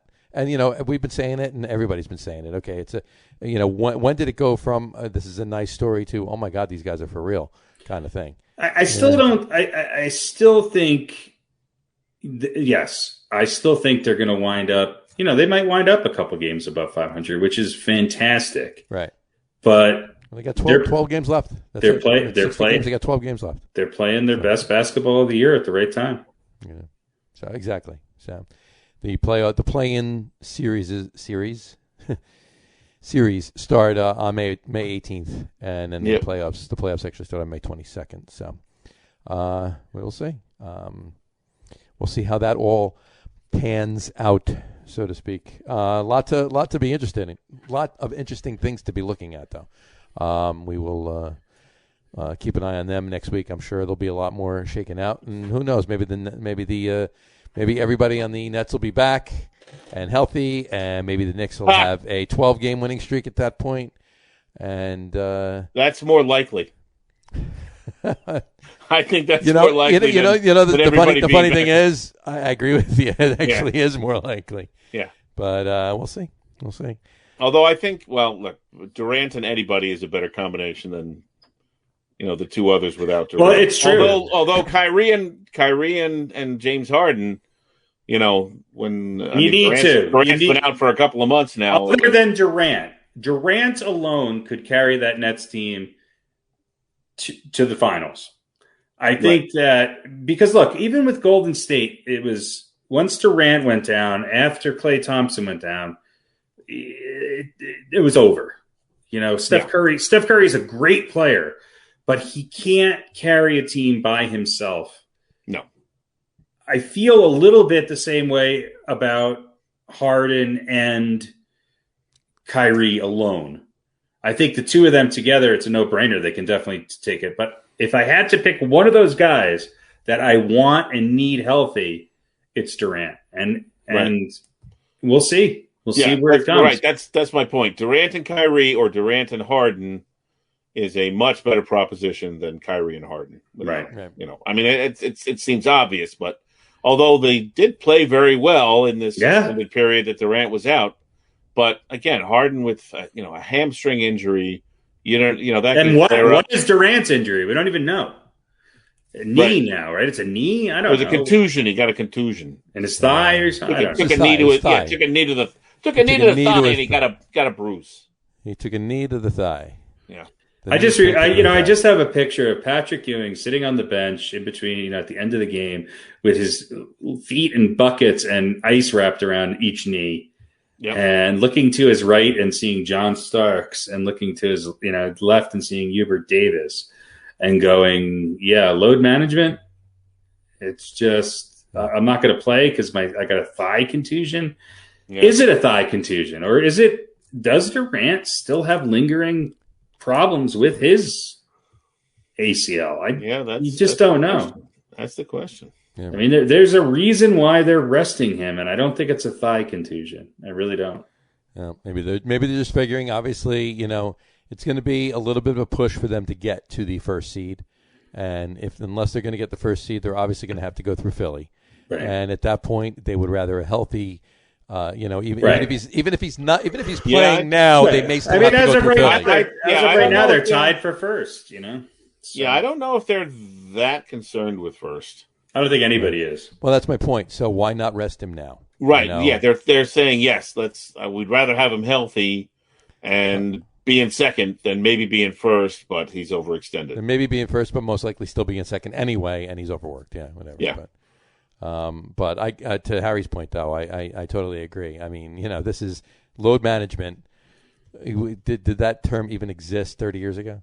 No. It didn't even exist 15 years ago. Yeah, exactly.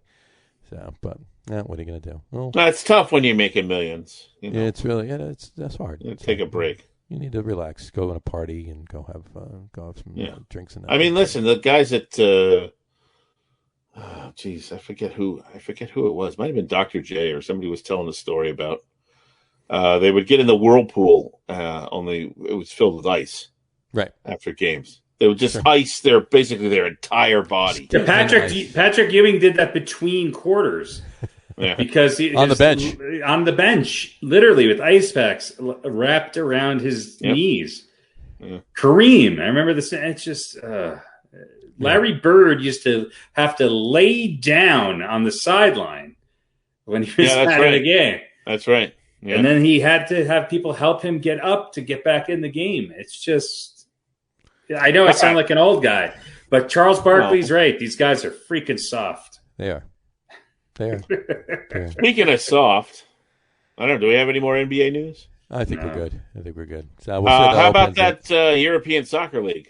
Soccer League. The Super League. It was, and then it wasn't. It was, and then it wasn't. It was a league for Jimmy Fallon last night said, I've seen guacamole last longer. Yeah. So. It was interesting. It was an educational experience for me, and I imagine I'm probably the biggest soccer fan amongst the three of us, although I'm not a huge soccer fan. But one of the things I learned is that some of these clubs, particularly in the Premier League, there are groups of fans that are charter members. I don't know what the exact term is, but they get to vote on certain decisions. And part of this backlash was that they were not consulted about. I think it was maybe Manchester Man United or whoever it was. A couple of teams that joined up for this thing, and their booster fans or whatever said, "Hey, we should have a say in this." Right. And owners were down on their knees apologizing, and once the Premier League teams went out, everybody was going out. But I will say this: I would have liked. I think it's a good idea, and it may come back at a later date. Right. Only if the fans are consulted first, though. If the fans are consulted first. And... Well, we joke about that, but aren't we really consulting the fans with all of these decisions in baseball and basketball and everything else with all these rules? Well, no, changes? I mean, these people, they are given a vote in I these know. decisions, and that, counts. And in this case, they were not consulted, and that got a lot of them mad. But I was looking forward to it because I think they were going to have an actual regular playoff league. And once again, I am being frustrated and tortured by the Champions League, the stupidity of their playoff system, their scoring system with aggregate. That's what you get for following a communist sport. I guess so. I was trying to think of what an analogous situation to one of our U.S. sports, and there are none. They would be so ridiculous. No, there are none that exist, but. No. If we had a playoff system of advancement that was comparable to that, it would be so ridiculous that nobody would go to the games. We would all boycott. Even the NFL would be like, forget this crap. That would be a beautiful thing too, especially not so much now, obviously Knicks wise, but when we were talking early on in the season and obviously years before. About the fans boycotting and everything else. That would have been interesting, but hey, you know what? We'll see what happens with that. I think you're right, though. I think at some point it's going to probably pop back around again. It might not be right away, but they'll learn from their mistakes. It's an interesting idea, though. So we'll see what happens with that. Who knows? And I'm not the only person with upset with the way UEFA sends teams through to the next round. Exactly. And not to leave hockey out, but Vegas actually has the most points right now. They've jumped over the Avalanche. Yeah. I mean, you kind of knew that, didn't you? Yeah, Colorado's right there, though. I mean, they're only 2 points behind Vegas, but Toronto's still in first in the Canadian division, though, right? Toronto's still in first. Yeah, they got by 4 points. They're up above Winnipeg. But hey, the Islanders they're playing good hockey. They've only won 2 right now, but they're tied for first place. Well, they're technically in second place, but behind Washington based on head to head, I believe. But in any event, they're tied with Washington. So we'll see what happens with that in the East. And Central Carolina still has Florida's tied with them too.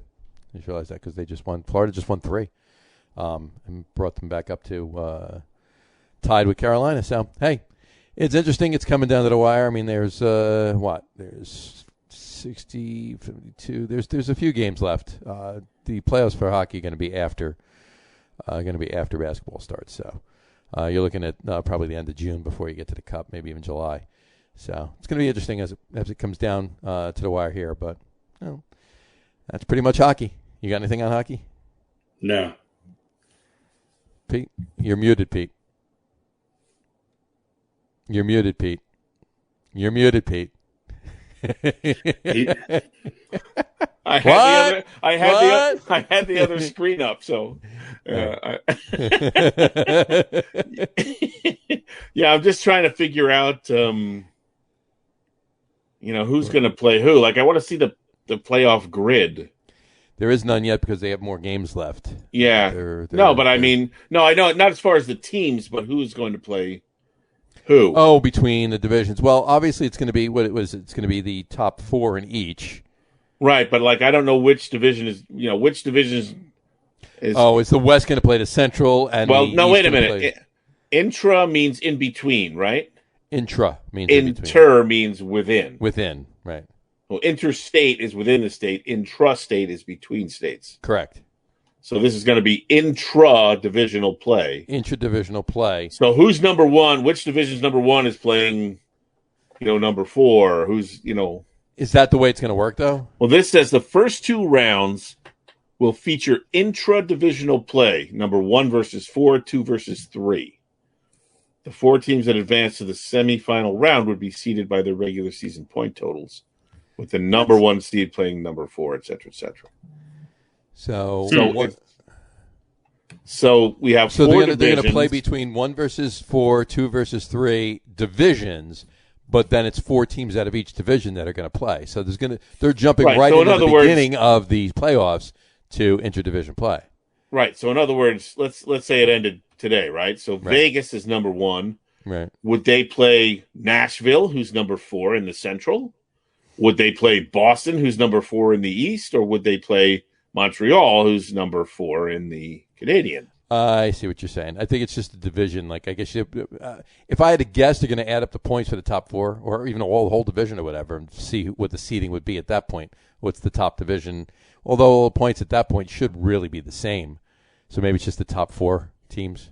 I don't know. I really don't know what to say. I haven't. It's really convoluted, but still not as bad as the Champions League. I just thought that they were going to play. That they were going to get a winner of each division and then have 1 play 4. How about the Devils not making it? Yeah. No. So I think what it's going to be is it's going to be 1 play. So I think right now would be the Hurricanes versus the Blue Jackets, and the Panthers versus the Red Wings, and the Lightning versus the Blackhawks, and the Predators versus the Stars. Oh, no, wait. We had that backwards, Joan. We did. Intra-divisional means within the division. Yes. Oh, okay. So never mind. So yes. So within the division, first 2 rounds, 1 will play 4 and 2 will play 3. Yeah.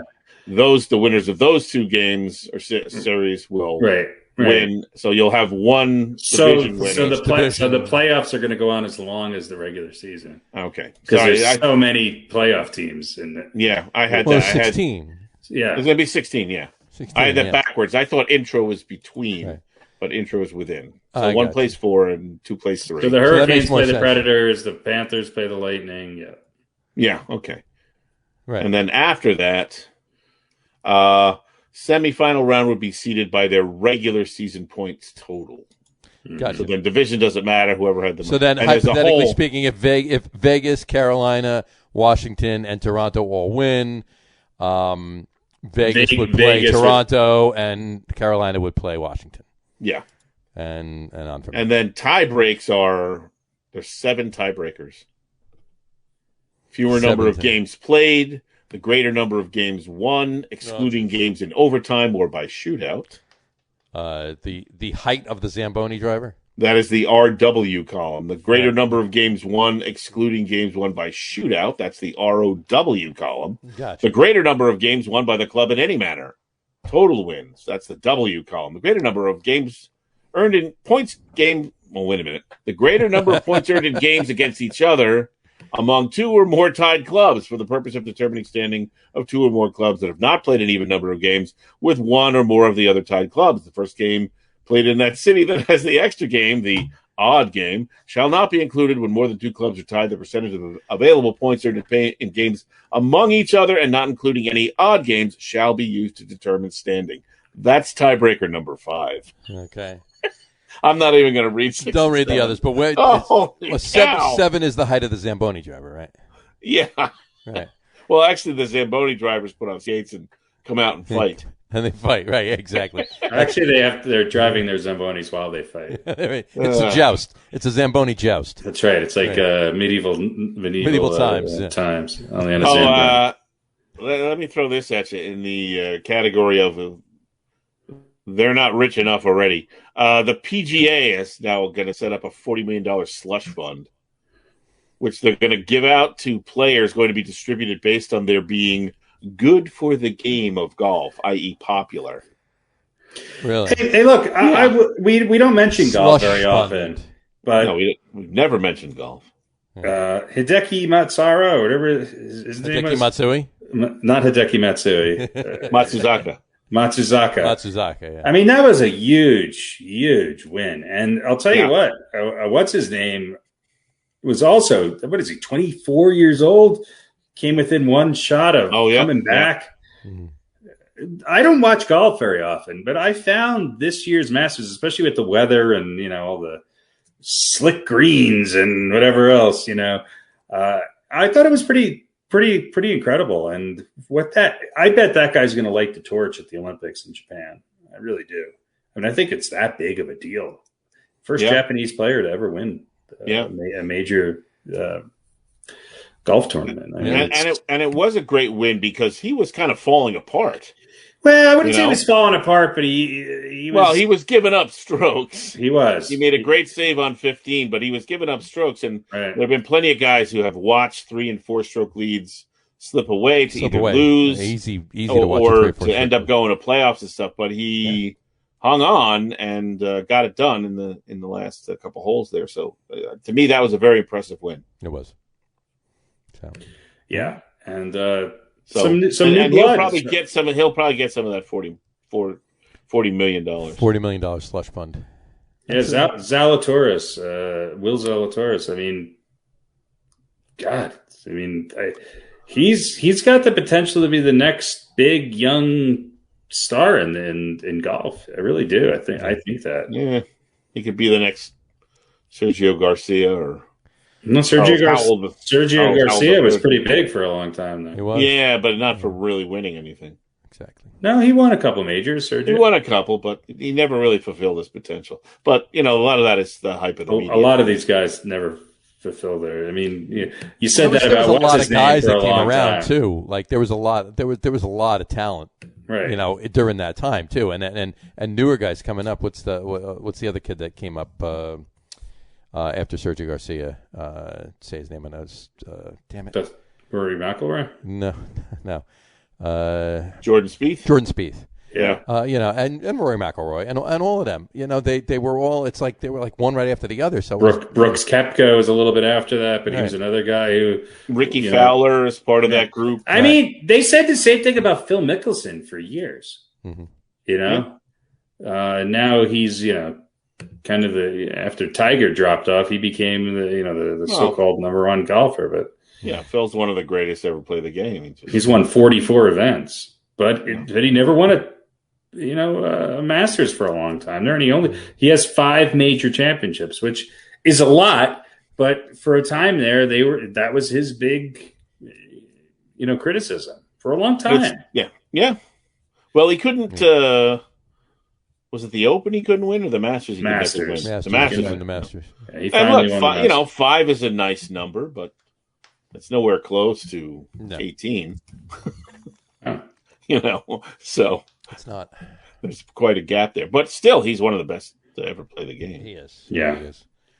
So yeah, there's very few people that can win that. I mean, there's Jack Nicklaus and Tiger, and then, it gets something of a precipitous drop off. Yeah. Walter Hagen. I mean, he's got 11, but I mean, yeah, it's tough. It drops down. Yeah. Well, this is there's a lot of really good golfers out there, and all of those in that time. After Tiger, post Tiger, Sergio, Rory, Jordan, all of them. Yeah, Rory's got 4. I mean, there's Brooks Koepka's got 4. I don't know. I haven't really followed golf in a long time. I thought this year was pretty exciting, especially that Sunday, that last round was fun. I'm actually hoping to get out for the first time this year on Saturday morning. So I'm gonna make sure you really aim it well at the windmill. It's this time of year, the wind's not blowing that hard. Yeah. Hey, by the way, the Oscars are on Sunday. Oscars are on Sunday, yeah. So I'll be watching that. I wish they would do it on the Oscars. I wish they would do it on Saturday because I can't stay up that late. You can't stay up till because the Oscars. They're scheduled to end at 11, and they always end at 11:45. So they have this thing called the DVR or YouTube. Yeah. You're going to put on your Oscar gown and try to stay awake? Probably. You're not having an Academy Awards party? No, I don't think so. Did you guys watch the Grammys, by the way? No. I haven't watched the Grammys in years. I haven't watched the Grammys since I think Michael Jackson had Thriller. It was. I don't know. It was strange. It's horrible. It was just I don't know. I got to take that back. I actually did thumb through. When I say thumb, remote thumb through the Grammys. I put them on and then got nauseated within a minute and a half and turned it off. And then 20 minutes later, put it on again. And I don't get it. And will you guys? Will you watch any of these Oscar movies? I'm not saying I'm old. I'm saying, no, it just sucks. It sucks. It's really bad. It always sucked. Yeah. What is it with the Oscars, and why does every film have to be completely depressing and something that no one will ever watch? I don't even know what. To be honest, I don't even know what's nominated. I've probably seen at least. I'm sure. Well, everything was like straight to Netflix or whatever, right? Yeah, I know. That's what I love. I can now I go in the category of the movies in theaters is one of the genres. And I'm like, well, not, and it's the new releases that they don't used to have to kind of wait for a good copy to come out, Yeah. But now as soon as the movie comes out, that's going to be ending because they're going to start opening up. They'll start opening at theaters, and I got a question for both of you. I mentioned McDowell's before. Obviously, it was a nod to Coming to America. Did either of you watch Coming to America? No, I did. Was it good? You know what? If you want to wax nostalgic about the first movie, it was good.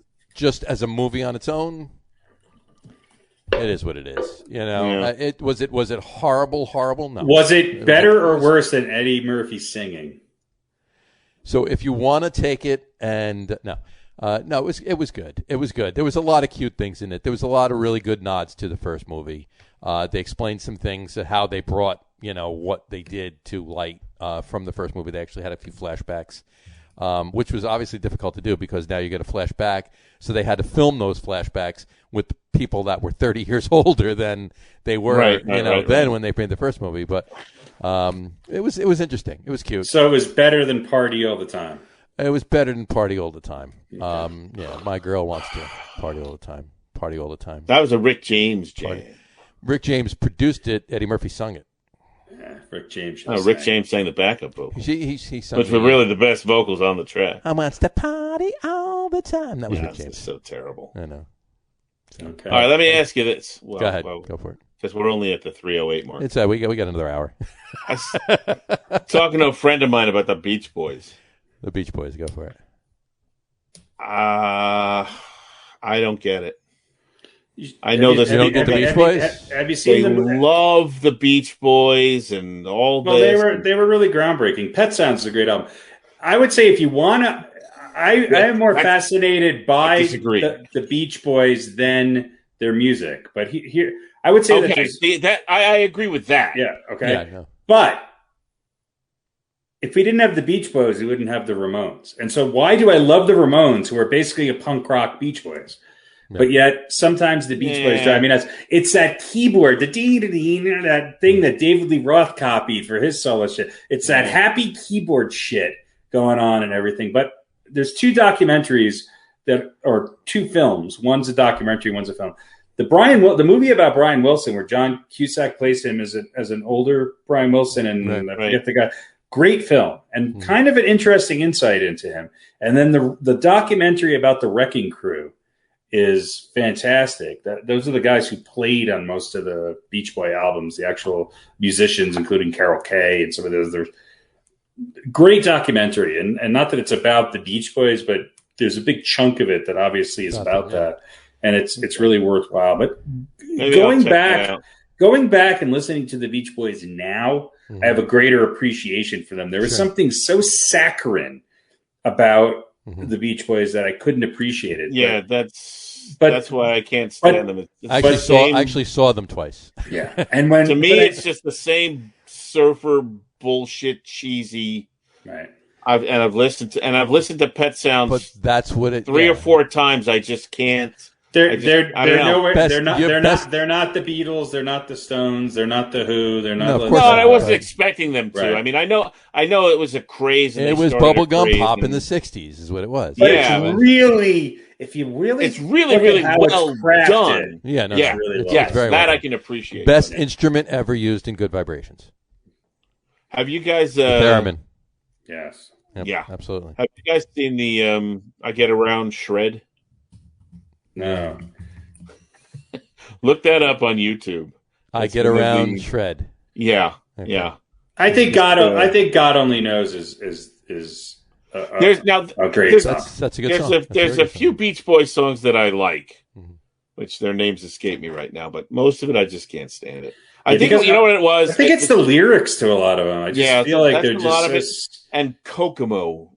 Oh God! Ruined. Well, whenever John Stamos was involved, it was horrible. Yeah, and but that was for. I mean, they did that. They didn't. That wasn't a single that they took. They did that for the movie. No, I understand, but that was all.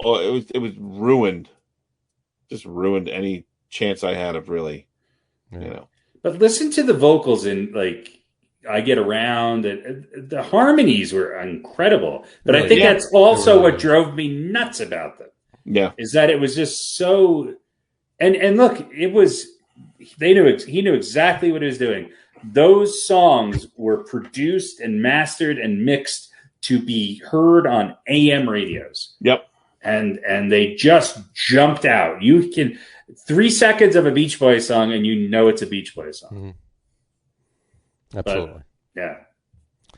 So well, there you go. And again, there we go.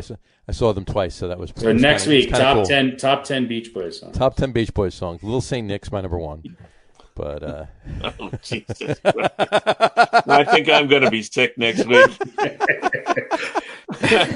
I think we'll get the podcast going, and I'll go, COVID, and there will be no delay till Thursday. Top 10 Boston songs. But maybe not a crazier, more. Just manic, obsessive personality. I mean, I think Brian Wilson makes the guys in Steely Dan seem laid back. A little bit. I mean, a little bit. I mean, he was a genius. I mean, he really was. Yeah. I mean, he's still alive. He is a genius. But he is a genius. Yeah. That movie, the one about Brian Wilson with John Cusack, is a really good film. I highly recommend it. What's the thing to look at on YouTube? The Wrecking Crew. No, yeah. I Get Around. I Get Around Shred. Right. Shred, yeah. Shred, you have to do that. All right. I always love the mashups. There you go. Yeah, this one is just. I think that there's only a couple of them. One is the Beach Boys and one is something else. I don't remember, but they're just. There's a lot of good mashups. Yeah, gut busting funny. Yeah. So, another good mashup that I always found ridiculously funny was and good too was I think it was Crazy Train and what the hell is it? I guess damn it, it's an Earth, Wind and Fire song. I forget it. Yeah, that was Ozzy and Earth, Wind and Fire. But look for the Beach Boys Shred. I Get Around. Beach Boys Shred. I Get Around. I'll have to look at it. Anyway, all right, we'll wrap the show up for today on that note. Check that out. Anyway, all right. It's not even 11 o'clock yet. It's not. I know. We want to thank everybody for watching, and for those of you just listening to the audio podcast, thanks for listening. Don't forget to visit our website, www.loggerroom.com. That's LAGERROOM.com. And please remember, like us and follow us on all of our social media, Facebook, Twitter, Instagram, and our YouTube channel. All of them are at The Logger Room. Remember, we go live with the video podcast on both Facebook and YouTube every Wednesday night at 7:30, as opposed to tonight. But it was a special one for you. And for those of you that want to just listen to the audio podcast, you can do so on Apple Podcasts, Spotify, TuneIn, and Stitcher. And if you haven't done so already, please subscribe to one or more of those feeds, and you'll never miss a show. Again, thanks for following along with us. Have a great rest of your week. Have a great weekend. Watch a lot of sports. Take that all in. Don't forget to check out the Academy Awards on Sunday night. I'm kidding.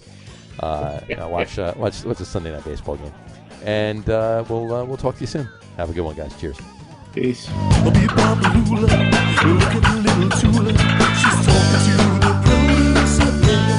Talking to a cat. And a woman in a jumpsuit throws her a grapefruit. By George!